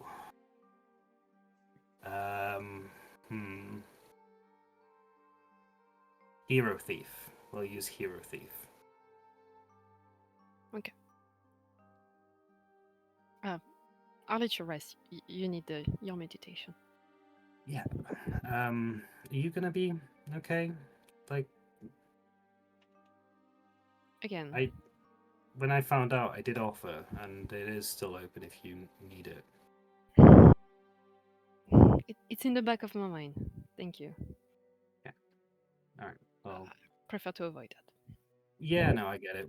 It feels like that when you cross that line, kind of things. Like I get that the vibe, but I also want you to be safe. So You know, I've done that before, and I'm testing my limits right now. So what if I cannot stop? Like, yeah, you're a strong guy, but when you don't have blood, you don't have blood anymore. So let's avoid. I mean, I You. feel like if you are, yeah. I mean, I feel like I could probably get, but I understand. I understand where you're coming from. Yeah. Thanks for not vexing me. Dust, can you just move your mic slightly away from your mouth? Just a little bit. Just. Yeah, and then I'm like, yeah, okay, that's fine, cool. And I'll go to bed. I'll just like rest up on my bedroll. Okay, you do that. It's getting really quite late in the night now. You're looking 11 o'clock midnight, which means if we're going to a new day, Leah, you are below 4. You have lost 2 blood points. You are below 4. Can you please roll a Constitution saving throw to see if you lose yourself to the hunger? Yeah, I'm near Ren. Do I have a bonus? Yes. Yes, you do. Fun fact. 5, 6, 7, 8, 9, 10. 10. So, for the first one, you have passed because you've only just dipped below. However, that hunger is strong within you right now. It is really tough.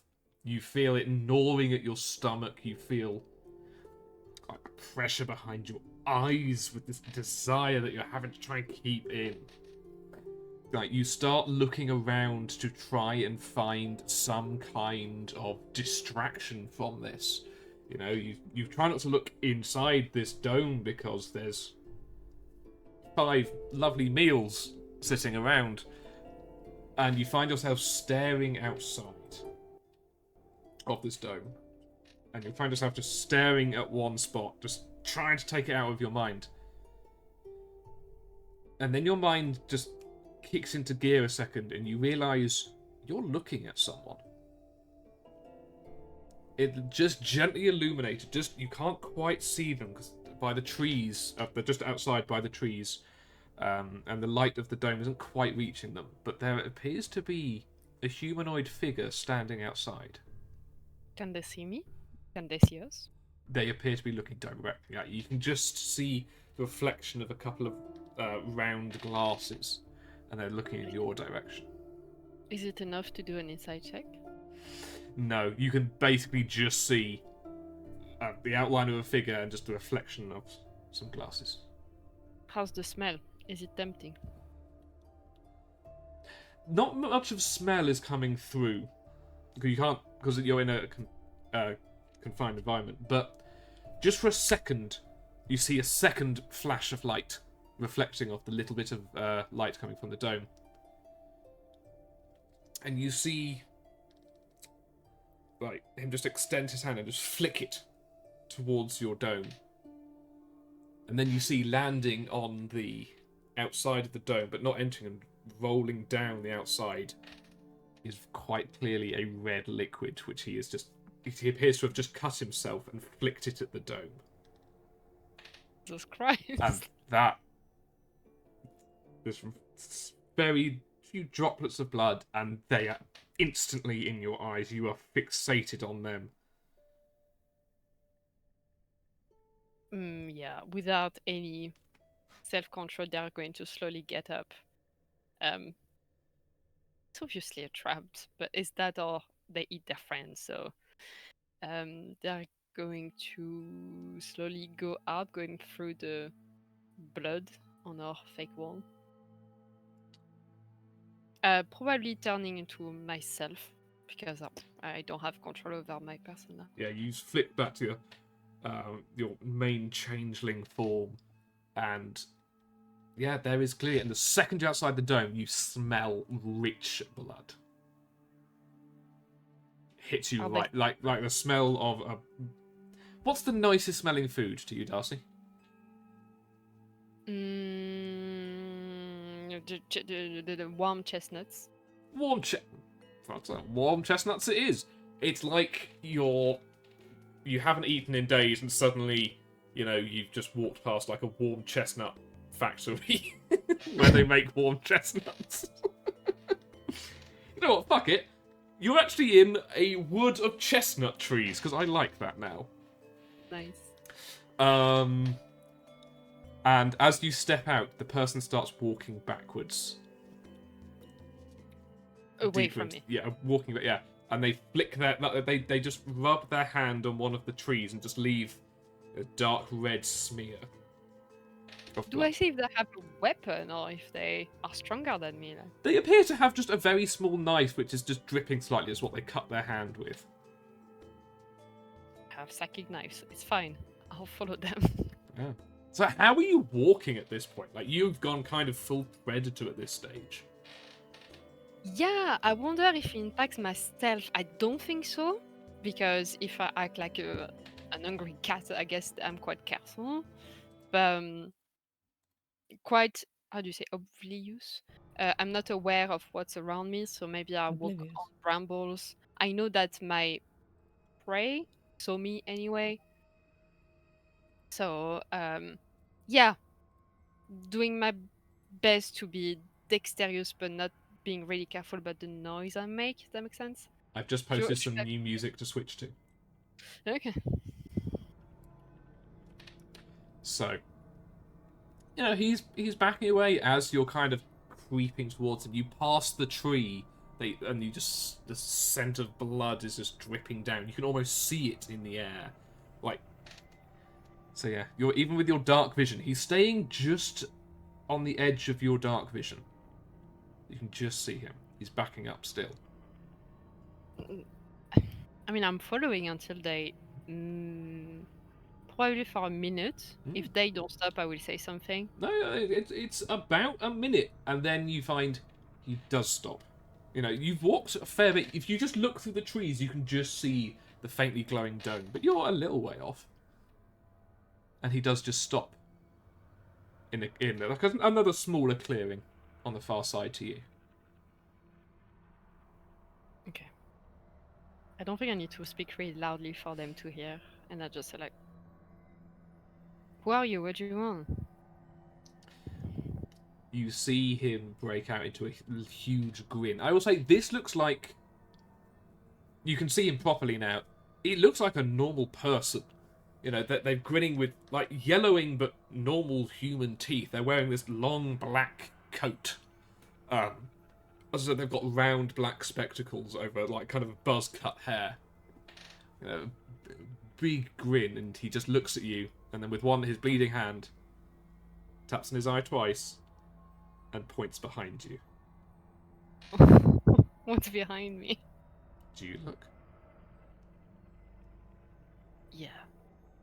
Do you jump around suddenly, or do you slowly turn? No, actually, I had a dagger in my hand because I'm scared and ready to fight. So I'll just put the dagger in front of me to see the reflection of what's behind me, to still keep an eye on them.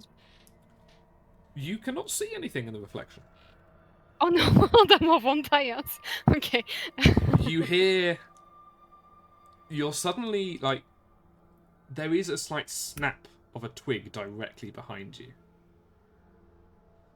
And you hear a voice in your ear going... Are you looking for me, then, Leah? It's a voice you recognise. Okay. Feminine. A voice you know very, very well. Which one? Do you want to turn around and find out?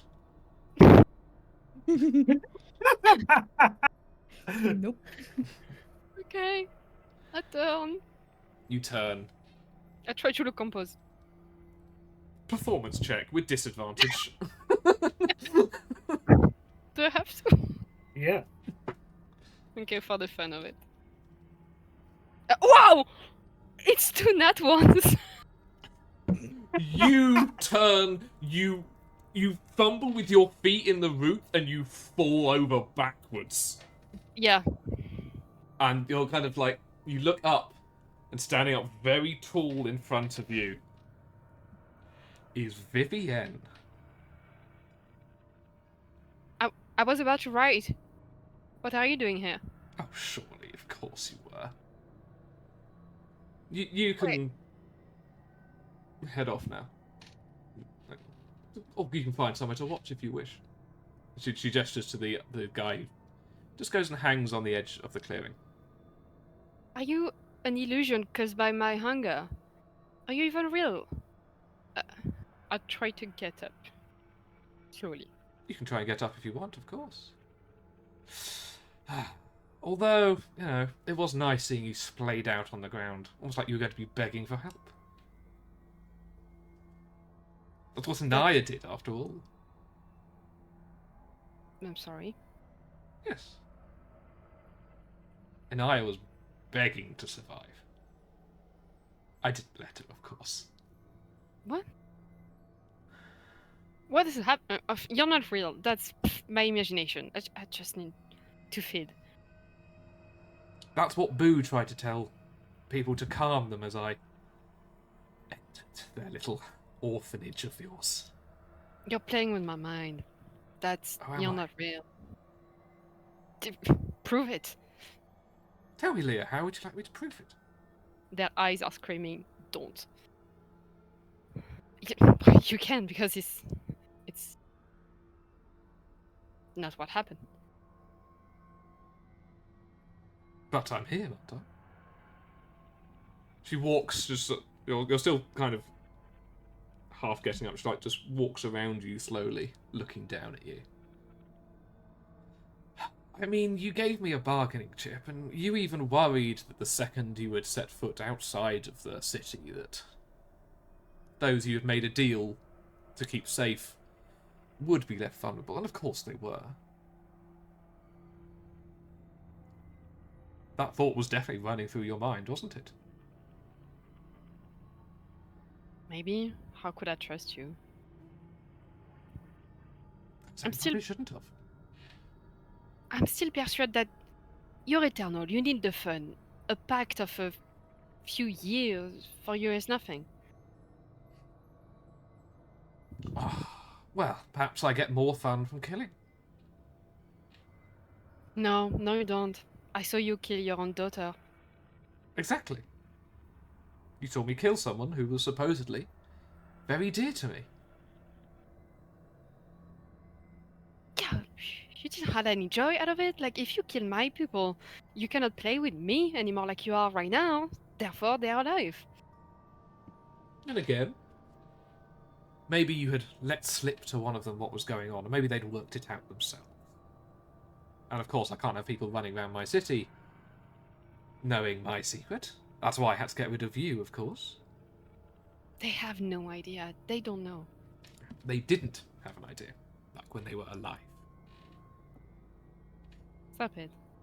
Stop what? This. Get out of my head. You're not real. Oh my god, I'm going crazy. Oh no. Oh my god.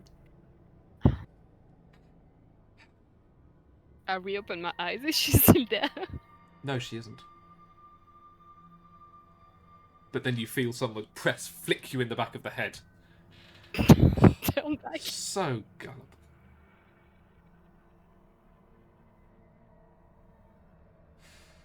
What do you want? You saw me stressed and hungry and desperate. You can go now.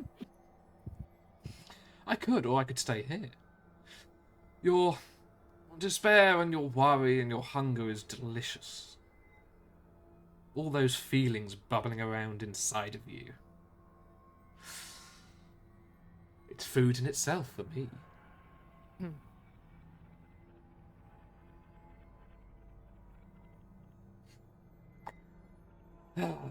This really isn't working, is it?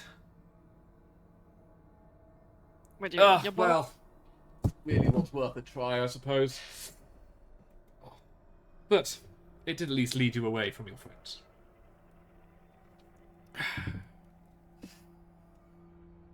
You were right, of course. I have no idea who this fucking Vivienne is. But they're just sitting in your head. I thought it'd be fun to play around.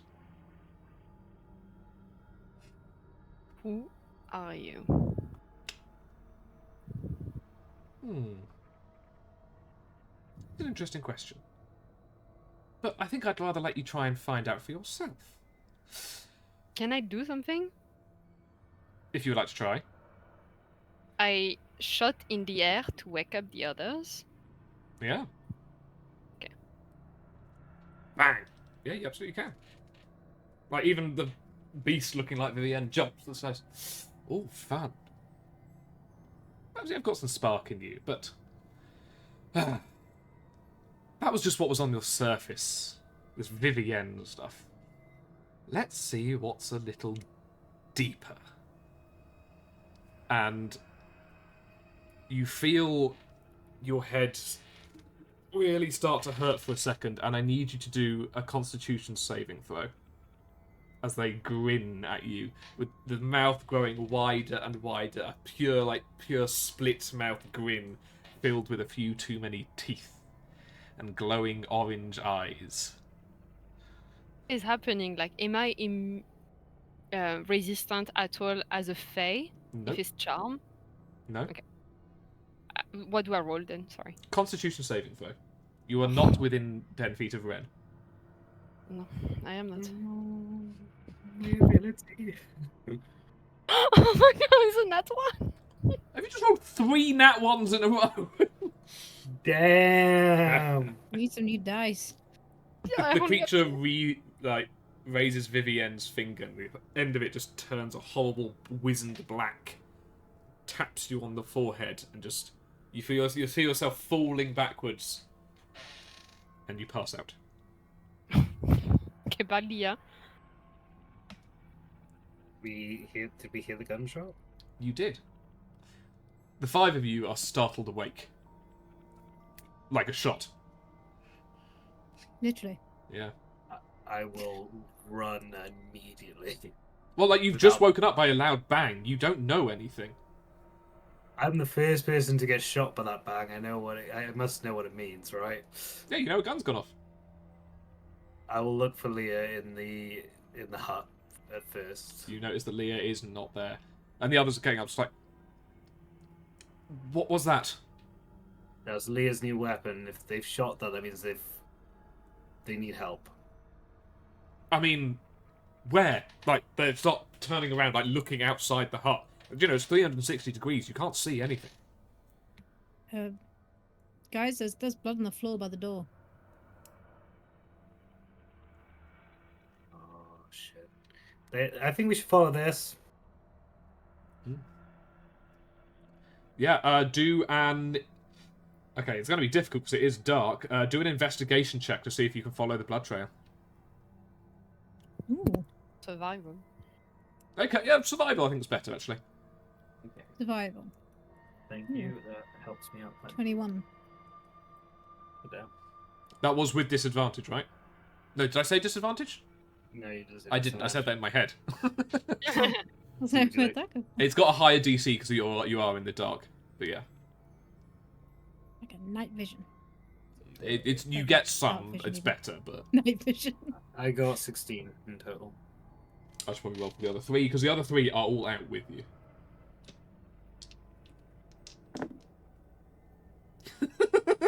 They're very sleepy.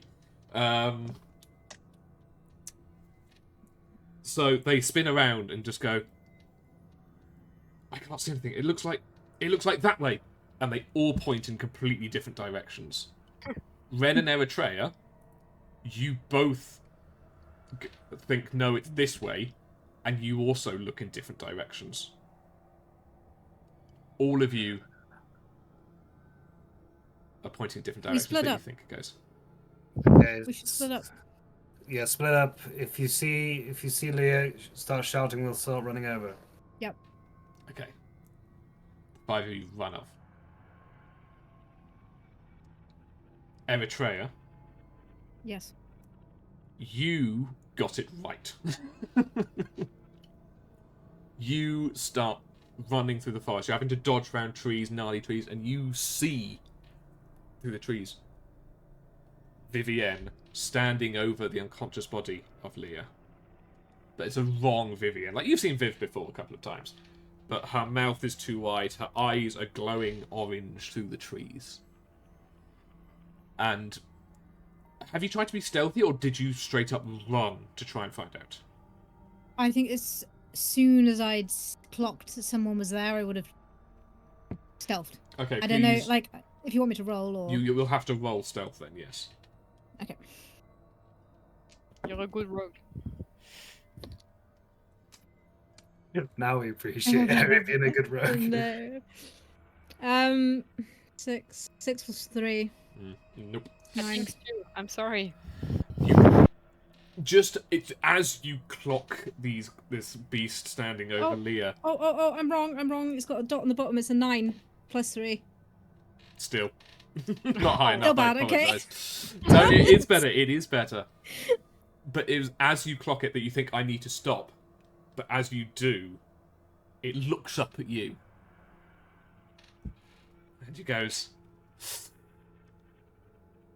"Oh, good. Little birdies have left their nest.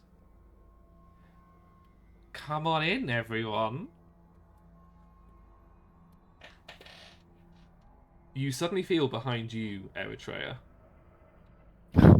2 hands, like, creepily, like, put their fingers over your shoulder. And he's leaning around you as another one of these leering beings, wide open mouth. Like, this one isn't in any kind of disguise. It's got whole grey, mottled skin with bulging veins running throughout its head. Humanoid, but slightly webbed fingers. Out of pure like fear and like instinct reaction because someone touched me, can I just instinctively just try and elbow them? Not necessarily that they hit, but literally it's my first instinct is just like, ooh. Oh, Someone absolutely, touched me. yes. Please roll to attack. Is that 12?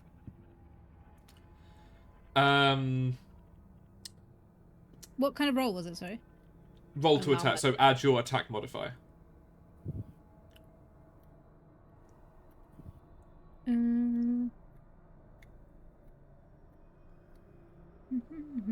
Is that the one above the hit dice? No, it should be whatever you roll when you fire your crossbow. So it's probably your dex or your strength for this. So what's your strength modifier? It is -1. Okay. So you jab it and you do hit, but you hit what feels like a like brittle, no, not brittle, but like bony rib cage. It seems to have too many bones in it as your elbow strikes it, and it growls slightly before its hands move up onto either side of your head, and you fall into darkness as well. Ren, you find yourself a little lost in the woods. You're looking around and you can't see anybody. You can't see anything. Can I do divine sense? You absolutely, yes. Boom. So I think it's 60 feet. I can smell celestial fiend or undead. Yeah. Do I smell anything? Yes. Very, very strongly. Most definitely up. You look up in the trees and you see 3 sets of glowing orange eyes looking down at you for a split second before one of them leaps at you. Like, completely out of the darkness. You just see its glowing body jump.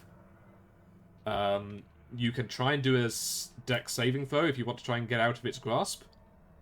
Well, does it enter my my melee range? Oh, it definitely would, yes. Do I get an attack of opportunity? Yeah. Cool. Just to confirm, though, you will not be getting attack of opportunity because that only happens once it uses the action of the other 2 jumping at you as well. Yeah, I know, but Ren's not one to go quietly. That's fine. Okay, does a 19 hit? It does. Cool. Just because I know something bad's going to happen to me, I am going to use a level 2 smite. Okay, so does this count as a fiend or an undead? Yep. Cool. So that is. Don't worry, like, you hit. The beast, like, you get a mighty cut in, and I guess you're putting a divine smite into this as well, and you give it a searing cut that, like, cleaves it in half, essentially. The damage doesn't matter, you've killed it. Oh, okay. I was gonna say it's like. Please fatal do damage. 2 Constitution saving throws. Okay. I probably it's gonna, yeah. I'm in my own radius, so Yeah. I get my own bonus as well. Constitution, yeah? Yes. Probably not going to matter, is it? It starts off really bad.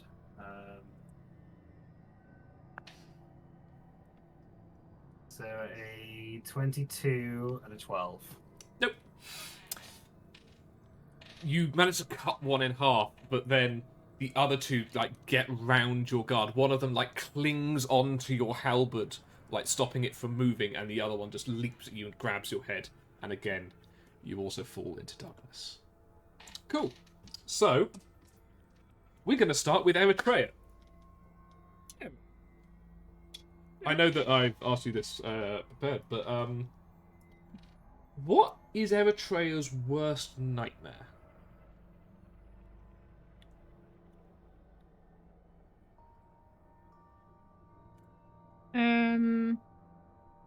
I think Ran and Leah like hating them. I just want to say, I did ask you about this earlier in the week, and you said something else. Oh, I thought you wanted a different answer. No. Okay, no. All right, scrap that then. I give you time to prep. And you could change it. I mean, literally, what's the situation that is your worst nightmare?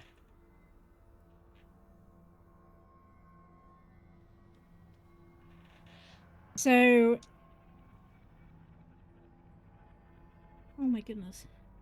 I can't actually remember what I said. Okay, you find yourself... I can do this for you because I know what it is. You find yourself lying on a bed. But the air itself... You're just kind of waking up. Is... It feels too thick and makes you cough slightly. As you open your eyes to find yourself in a bedroom that feels familiar, but you can't quite place it. But you're not so much in a bed, but in like a cot, essentially, or a baby's bed, and you're waking up and you're looking around, and the place is on fire.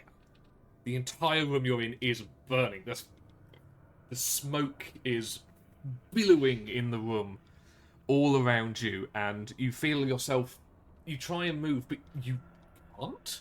Like, you look down, and, like, you are clearly a very young child. And what would you do in this situation? Well, I can't move. Yeah. Scream, I guess. Yeah, you start screaming. I was going to ask, do you want to give us an Eritrea scream, but if you want to, but you don't have to. Okay. You start screaming as your voice comes out horribly shrill and high pitched, that of a young child. And you see two hands, like two pairs of hands, one on each side of the crib, start crawling up, pulling themselves over, and these two really quite burnt bodies look down at you from this horrible viewpoint of you, like complete towering over you, and they've got burning orange eyes and mouths that were slightly too wide as they start yelling, "Why did you do this to us? We loved you. Why, this is all your fault. You are a curse upon us. It burns."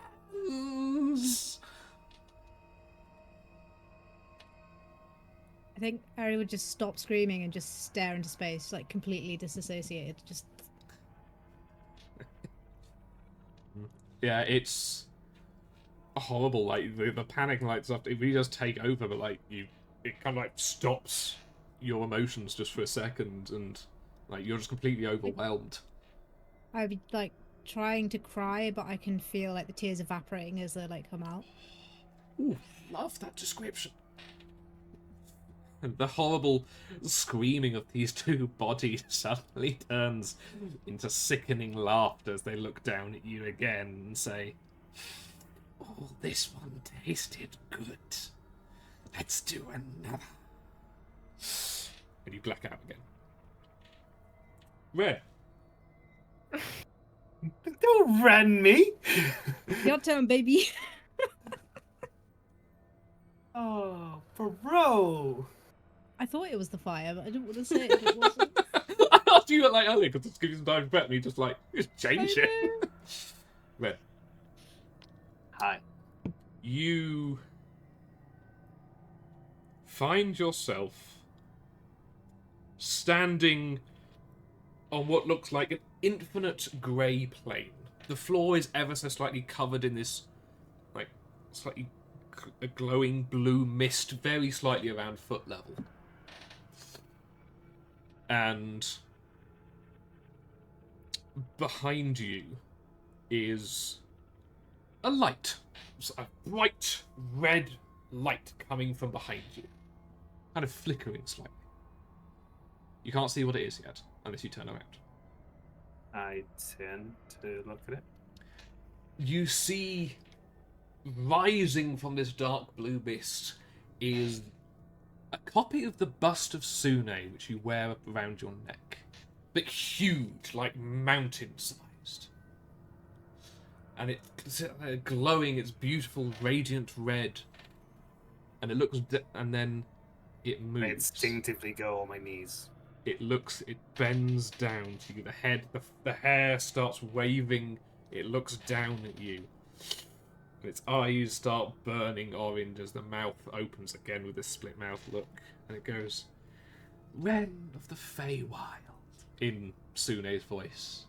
"You truly are my one true biggest failure. I gave you such simple orders to cleanse my altar, but you failed and saved the despoiled one. You judge others more favourable than me. You have already broken your oath 1,000 times over. I do not care for you. I have never cared for you. You are a plaything for me. Do my bidding and for entertainment and nothing more. As if I could care for one such as yourself."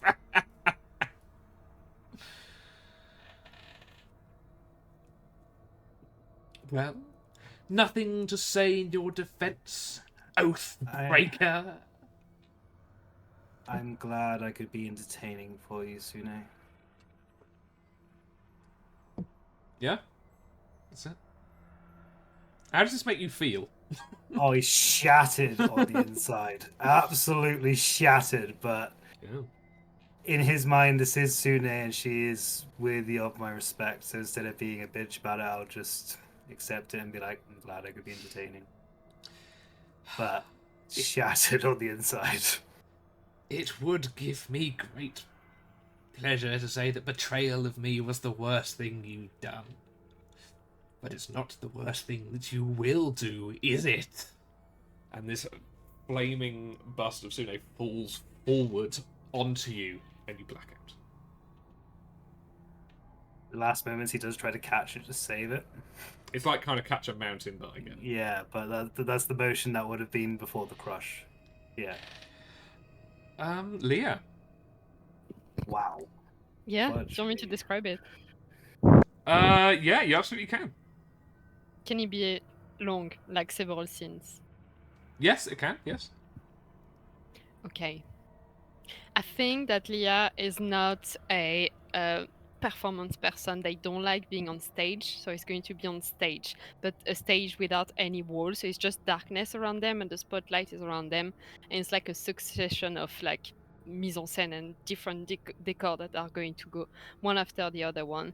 But every time Leah is changing, like the first one, they are a little baby, but it doesn't really make sense because they're a toddler that can speak, and they imagine this faceless parent, and they're just like, "Mama, Papa," and they just reject them, just like turning away, not saying anything. Then they turn, and we are in the house of Boo, and Boo just scold them by saying that you're useless, you cannot even steal an apple, and you should hide all of your life, like people are going to be scared of you. And like change of light, like imagine like I don't know, a camera going around and being really stressful and tense. It's Inaya saying like, you're reckless, we cannot trust you, you are selfish," and having next to her the little Pico just nodding and approving of what she said. um, and then it's how they imagine the Feywild. So you can guess that on an adventure with Ren and Eri, they turn to Ren and they're like so much more, I don't know, bigger and impressive, and they just probably, I don't know, raise their weapon and just like Sune, and before they get hit, it cuts, and they fall on their knees in front of Eri, and Eri with a smile like is going to touch their there is them, like it's not a personal, like their cheek, and just say like, "I hate you, you disgust me," and then she's going to like disappear. And I think that's no, sorry, I have one more last scene, and they're just going to crawl back to like a dark throne made of dark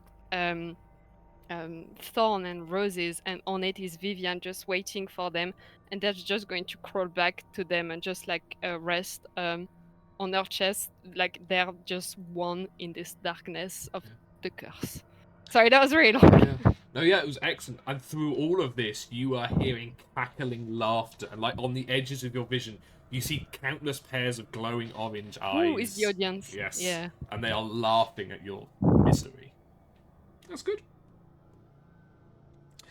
Well, we'll go back to Good. Eritrea again. Harry. After you black out, you wake up, and again, you can't. Before your vision like returns, you're trying to move, and you find that you can't because your hands don't want to like move with you properly. And you look down at them, and you realise that you are in fact shackled down to the floor. And in front of you, standing over you, horribly looming, are your two adoptive parents. They are looking down with you, just going, I knew that when it came to it, you would do your duty, just as a girl like you should. And you hear two sets of footsteps coming up behind you, and they split.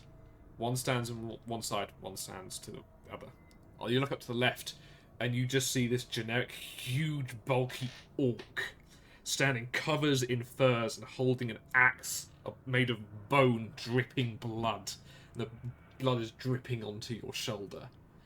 And he looks down and says, well, I do. Or I do.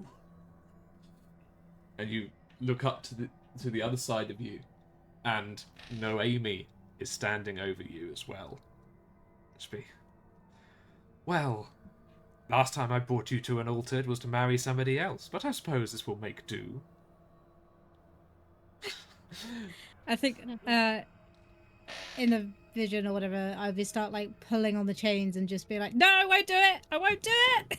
You don't. But your hands are raised in front of you forcibly, and each of your parents walks forward, each holding a simple metal wedding band that is burning bright red hot as it is forced onto your finger. And you pass out. Ren! It's okay. This is the last round before you can try and fight your way out of this, I guess. Yeah, okay. Ren. Uh-huh. My name?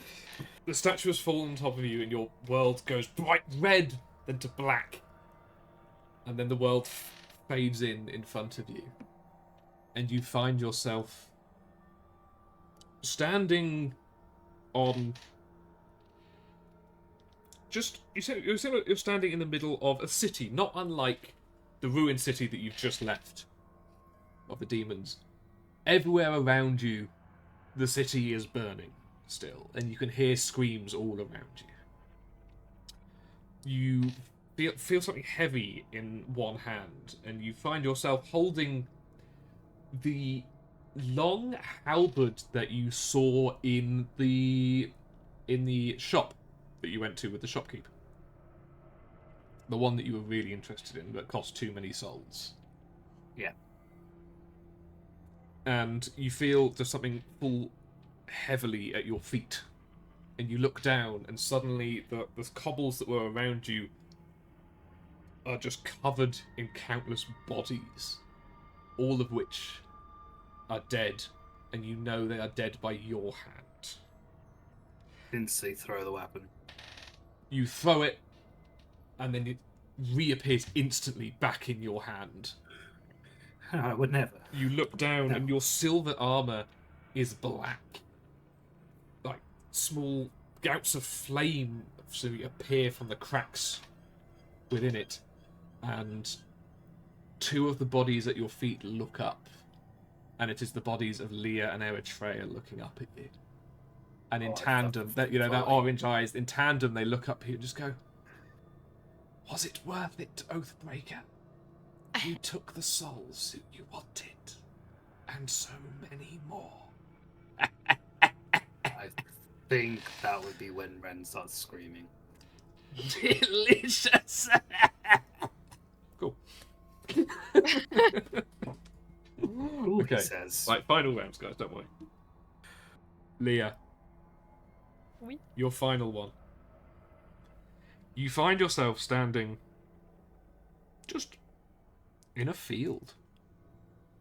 An empty field. You can see for miles all around you. You see mountains to one side. And you see a forest before you that seems to have just rotted away and died. It's curled and gnarly. The grass at your feet is like grey and desiccated and dry. The suns above you are flickering and seem faint in the sky. And you are completely alone. There is nobody around. Everything around you is dead. And there is just one sound from behind you.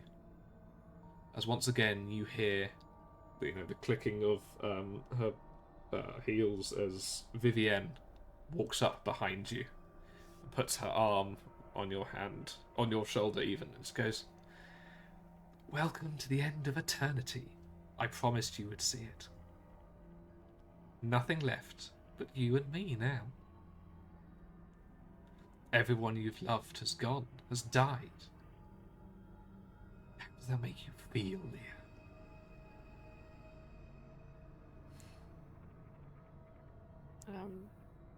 They fall on their knees, not saying anything. They don't want to look at her. They're looking at the really sad landscape.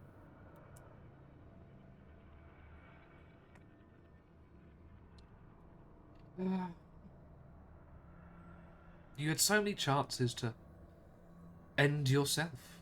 You had friends around you. You could have opted out of this way of life. Perhaps you still should, but I won't help you. But welcome to the empty world that is the rest of your life. You will outlive everything and everyone. You will watch everybody die. And remember, as I told you, eventually you will come back to me, even if I have to wait till the end of eternity for it to happen. I think out of nowhere, because they maybe realize it's a dream, or at least they feel like they can do anything, they're going to violently turn and like jump on her and try to put a silver dagger in her heart, saying like, "I will outlive you." Okay, yeah. You do turn and jump, and from nowhere out of your hand, you feel one of your psychic daggers appear in your hand. And you know this doesn't really hurt a vampire, but you do get a sudden good strike into this, and it starts spewing out blood. And she turns to you, and her eyes, again, have turned orange. The mouth is open, but then the visage is kind of stripping away as the grey skin and bulging veins of this creature is staring down. He's like, "What have you done? You were meant to be broken and drained of awe. Why is your soul so rotten? The end of eternity and everything phases you so little." Anything? Just, you don't want to know. And can I stab them again? Yeah, you can just keep stabbing and stabbing and stabbing, and eventually this creature is just curled up on the floor, and the world around you like turns this horrible grey smoke before blowing away, and you find yourself standing in the clearing that you were before, standing over the body of this creature that is now horrible and it seems to have a tiny body but an overly enlarged head with its orange eyes, which are now flickering and slowly fading as it bleeds to death at your feet. Eritrea.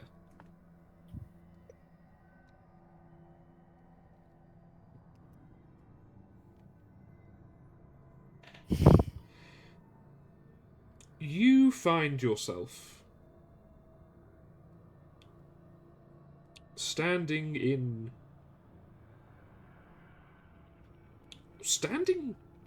on the shore, on a black stone sand shore. looking out across a lake of pure lava and fire. The world is burning, but you feel little. You're not feeling this heat. You're standing there unperturbed. Despite the fact this looks like, a classical visage of hell in some way, this feels fine for you. After the horrific things that you've just, gone through, you feel yourself okay here. You are warm, but the comfortable warmth of sitting next to a fire, of like a warm fire at home, rather than the burning heat which is around you. But you hear from behind you going, What is this? And if you turn, you see one of these horrible homunculi, its overly long arms, just looking around in horror, saying, This is what is at the depth of your soul? Fire.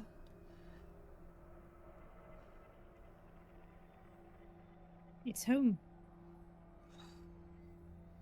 It's horrific. There is no fear here. There is no disgust or anger. There is nothing. This is...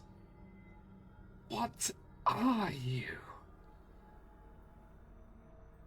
I think with that, I spread my arms and just let myself fall into the fire. You fall yourself in the fire and it goes, No, you can't escape! It leaps you and grabs your arm, but you kind of... you are falling backwards into the lava, but because it's trying to grab you, it falls in too, and it immediately erupts in fire. I smile when he does it and just kind of almost wrap my arms around it. He's turning and scrambling, trying to get back to the shore, and you've just holding on. I love that image. That's so good. And the warmth itself begins to fade. The light begins to fade.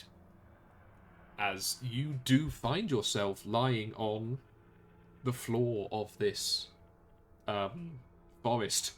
You find yourself with your arms wrapped around this creature, which is clearly now burnt and dead. You are fine. The forest around you is fine. This creature, you have killed this creature. It is dead. I will say, Leah, although you were somewhat nearby, you did not see a burst of fire or anything. Yeah. And Ren. Hi. You found yourself Hi. I found myself, yeah. in a rather nicely decorated room. It's kind of Art Deco. Art Nouveau. So it's beautiful curves, like the walls and are made of beautiful woven white branches. There's beautiful chairs, again made of beautiful wicker around with lovely soft furnishings on them. And there's a bookcase filled with wonderfully coloured books and titles that you can't read, but you have a feeling that some of these are fond childhood books of yours, the novels you read as a child. Again, this feels pleasant. This feels nice. You're actually sitting in one of these wicker chairs, leaning back, and in one hand there is a beautiful, silvered goblet filled with a wonderfully sweet-smelling drink. Sitting across from you in one of the other wicker chairs is one of the beasts that has attacked you. It's sitting there gripping the arms. It's like, what is this place? Care for a drink? This is not the depth of your soul as I was going for. This is not some horrific memory, but then why have you locked this away inside yourself? This is my idea of home. This is what I work towards. But I can see all of your life. You have never been in a place like this. This is most clearly a secured memory. What is that? And the door is pushed open to this room. And this tall, elderly, like kind of matronly lady walks in. She has tall, very long, pointed ears and this beautiful silver and like slightly bluish hair walks in, like braided beautifully. She's wearing a long gown, like looks like it's made of something a finer material evil than silk, with roses embroidered upon it. And being dragged behind her is this long, multicoloured cloak woven from roots and decorated with these beautiful multicoloured roses. On her head, she wears a crown, again, quite clearly woven from roots. She goes, "Ah, Renzel. It appears you have a visitor today."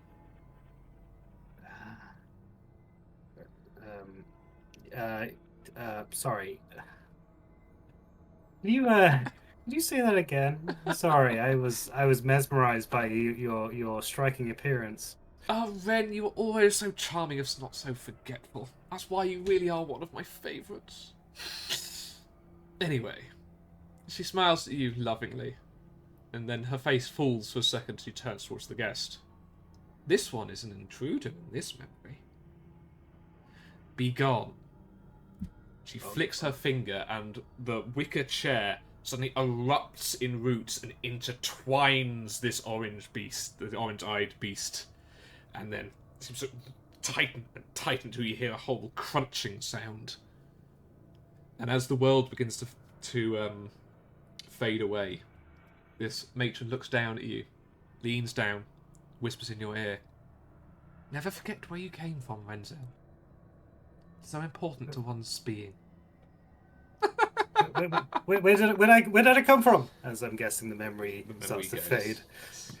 And you find yourself on the floor, surrounded by 3 of these dead creatures, one of which is cut in half, and the other 2, like the roots of the floor, have literally wrapped themselves around and crushed these beings.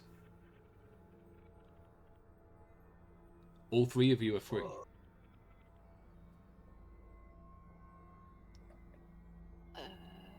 I think I'm panting on the floor, realizing what I've done. Maybe notice Ares behind me. Yeah, I guess so. Yeah. I'd say before you notice that, Yeah. you hear from behind you, Leah. "What have you done? You've killed the masters. How dare you?"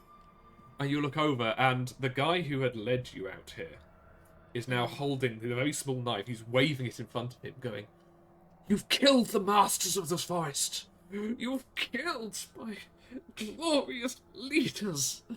I shall end you for this." And he runs at you with this knife. Oh, it's dinner time, baby. Sorry. Sorry. Can I almost not fight it, like focus on his weapon to try to push it away from any vital parts of me and try to actually hug him to get him closer? That's going to be a contested strength check, so please roll a strength check. Strength? Sorry. Okay. Wait, psychic die. 7. He's doing wild swings. He's clearly not trained at this at all, and he is still slightly bleeding.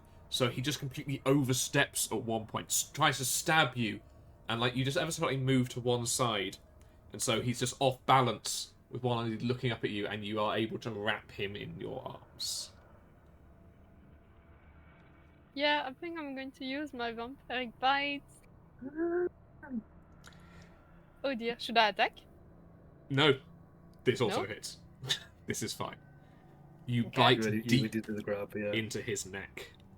As Do you want me he's to roll damage? no, because this is not a damage thing. You're feeding. Yeah, but it does damage. Oh no, I'm feeding. Okay, You're yes, feeding. I'm not. It's not the attacking. same. Yes. Do you want... So you are getting a meal out of this guy. He's weakly trying to pound at you, but you've got such a good grip on him and you are draining his blood. The very important question is, you're getting a full meal, but do you try and stop? Once How you're does it- full, but when he's still alive. Oh, how does it feel? This feels good. This feels right. This is natural. Oh. Sorry. I think I want to leave it to the dice. Can I roll? This is going to be a high DC Constitution saving throw. Okay. Ren I'm is going to not say that. around. Ren is not around. It's a 15. Fail. Do I notice that Aries around though? Am I watching this? Because I'm behind. I was behind You them. can. We'll do the scene, and then we'll kind of notice. But Okay. you can't stop. This feels too good. You were too hungry. You were down to 2 points. This guy was attacking you. You've already been smelling his blood. You were in predator mode, and you've just been through hell. And so you are. Your bloodlust is up, and you drain him. Eventually, Probably don't notice until it falls heavy in my arms. the body falls at your feet. You then look over to where Eritrea is. Eritrea. Oh no, you I don't. don't, Okay, Eritrea. No. Do you want to have seen this? You've just come to and you've found yourself cuddling this desiccated, burnt creature. I think what I would do is I like get up and I'm like wipe it off. I'm like, ooh, it's in my mouth. Ooh. I was like, get that off me. And then I look up and I notice like the monster running at Leah, and then what happens? Not a monster, a And- person. Well, a person. With the knife and everything. And I literally watch it happen and I sit there and I'm like, do I stop this? Like, do I try and help? And then I decide not to. And then at the end, when I see the body go limp, I think I'll touch Leah on the shoulder and just say, look, it was him or you. They flinch really far away from you, probably stumbling on the floor and really avoiding your look because they don't have any prestidigitation. They cannot clean He their was face. running at And you with a knife. It was him or you. do you hear what you're saying right now? He It's would have died monstrous either what way. I've just done. He He's would have died dead. either way. Yeah. He would have died either way. It was him or you. If he'd have run at me with a knife and I killed him, it would have been the same. No, it's not the same. I could have stopped. I felt that I could and I failed. It's your first time. It's fine. What would you have done if you stopped, killed him anyway? That's I don't know, cool. Iri, but it would have been different. Okay. But you're gonna need time to come to terms with this, but it was him or you. Please, leave me alone. Okay. Okay. I'm gonna go try find Ren. Sure. Ren, like, you find yourself surrounded by these three, but you've also had this, like, weird memory bomb hit you. Are you quick to your feet, or are you lying there? Oh, that shattered me. I was like, Renzel.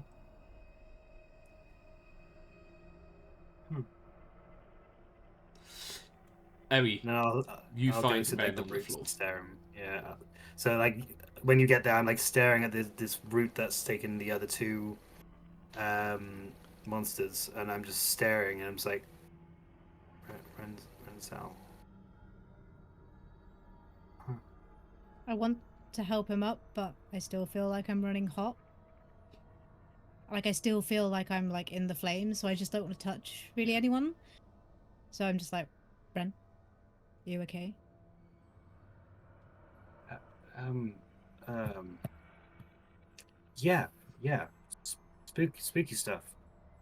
You Spooky. got out, see? So you must have overcome it, or whatever that was. Oh, I didn't overcome anything. I was useless, but yeah, it was fine. I got out. I got out. Leah, we need to find Leah. Oh, I already spoke with them. They're safe. Did they have the weird thing happen? Like, Yeah. I think it happened to all of us. what the what was that? I have no idea. But I think we've all been through a bit of a trauma right now, and I think we could do getting somewhere safe. Oh, it's not important. I don't want any questions about it right now, but I would never kill you for a halberd. Okay, just put it out there right now, and then I'll start walking towards the thing.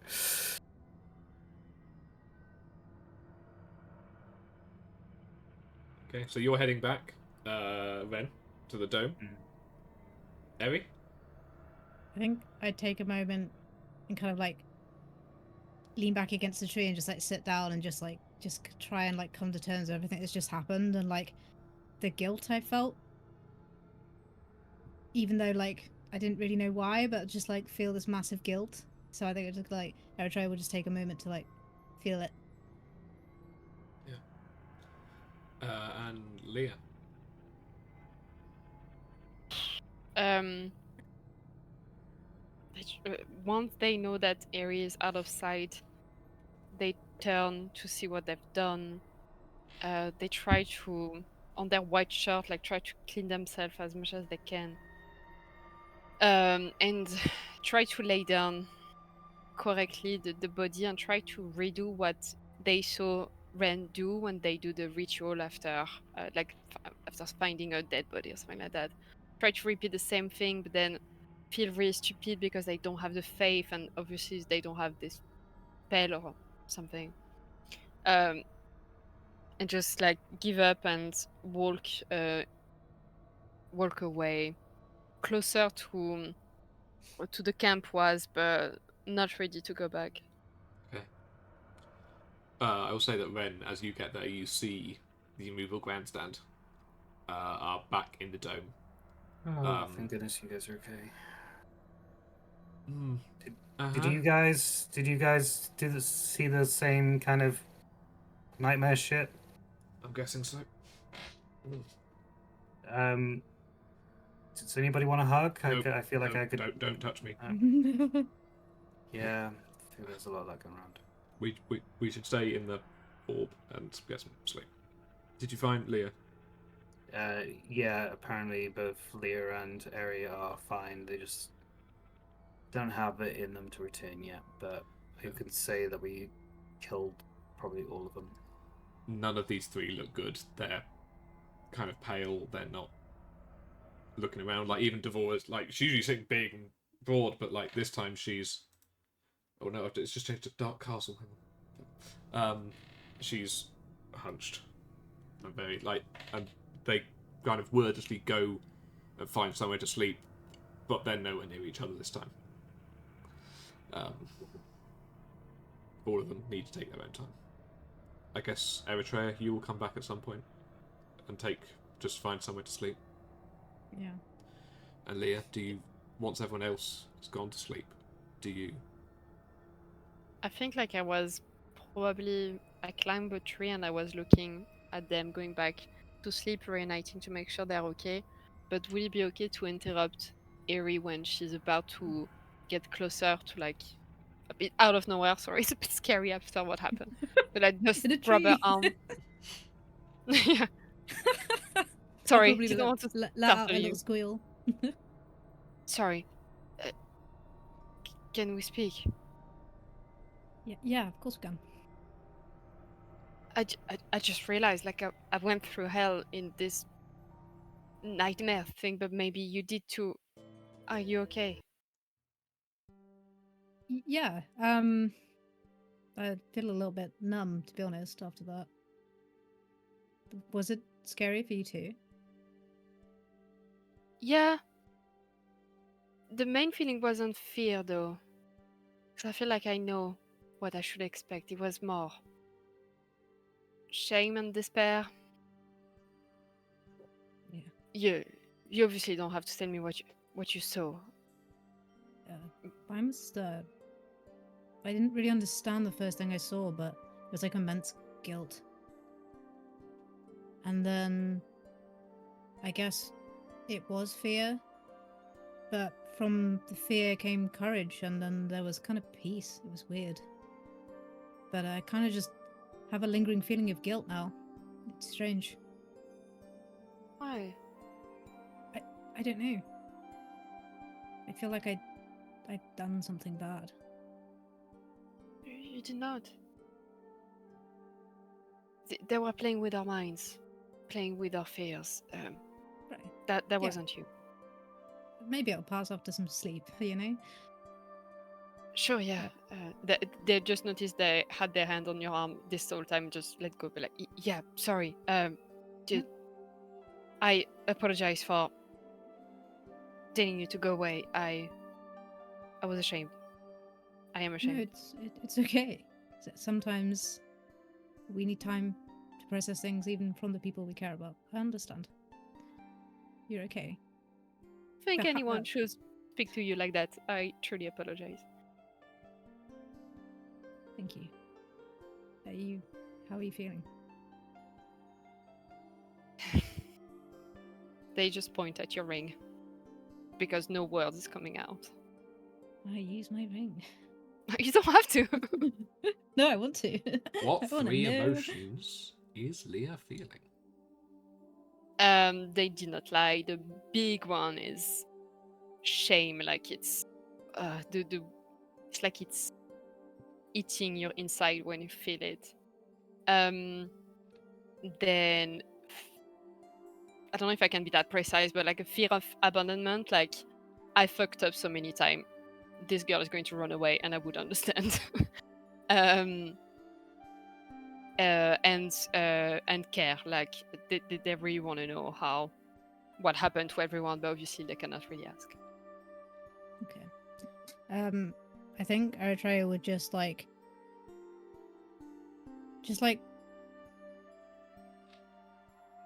hug you, but like in a way like completely like cradle the back of your head with their hand and just kind of like almost hold you like a baby, kind of you would, you know, like a comforting embrace. Yeah, when you do that, they tense a little bit because they have this flashback of them being hugged by Vivian a few minutes ago, but then they realize it's completely different. Instead of this almost dead cold body, it's like this lovely warmth and lovely smell that is the opposite of Vivian, and they just hug you back, so thankful. But then when they go away a little bit, just look away. Yeah. So you can make your way in. There are some thoughts going around as you settle down for the night. Ren. I have not I'm not lying down or anything. I've found a place to sit. I'm sitting down and like kind of staring just outside, just contemplating. Like the initial 2 parts of my weird trip were obviously enough for it to weigh on my mind, but nothing can beat that last visage, and it's all I can think about. The most striking woman I've ever seen in my life. Seemed to care about me, but that's what's confusing and obviously caught me by a different name. As you're thinking about it, you very brightly just rub your cheek kind of in tiredness, and your fingers just graze over where you were kissed by the succubus, and some of her words come back to you saying that on the island there will be some demons who feed on your emotions in the same way that she does, but nowhere near as pleasant.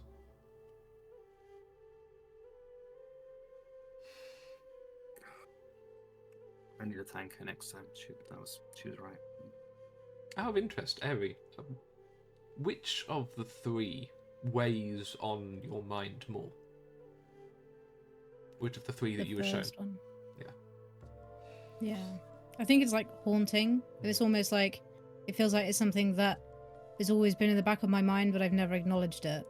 It And I has a- think that one's hit me the most. It's almost like it's like brought it to the forefront of my mind, and I can't escape that feeling. Like it's a place I only visited in my dreams, yeah, it had a terrifying feeling of familiarity. and just like despair and just utter like hopelessness. And Leah, firstly, like, one thought just before you settle down and just to wherever you're going to be spending your night. Just as you were kind of pulling back from the hug that Eri gave you, you just got a very slight... You can still smell people's blood when you're close to them. And just for a second, you just like... Oh, is that slightly... Is that smoke? No, you just shake it off. But as you pull away from Eri. And I guess... Therefore, which of the three weighed most heavily on you? In all the things I saw, Yeah. mm, I think the first one would be Eri pushing me away just because I had a conversation with her, but what would took over it's the image of Leah crawling in the arms of Vivian. Oh, yeah. I think that links a lot to the final one as well, that you coming to Vivian, despite the fact this was clearly a vision that was conjured to harm you, it rang true. It rang of inevitability, that it was coming. Mm. So, you settle down for your not quite as cozy night as you expected with your lovely bubble. Thanks bro. to a vampire's hunger. And that Sorry. is where we are going Very to be well ending done. the session for tonight. Very well done, everyone. Great roleplay in that latter half. We had a great fun first half, and then I hit you multiple times.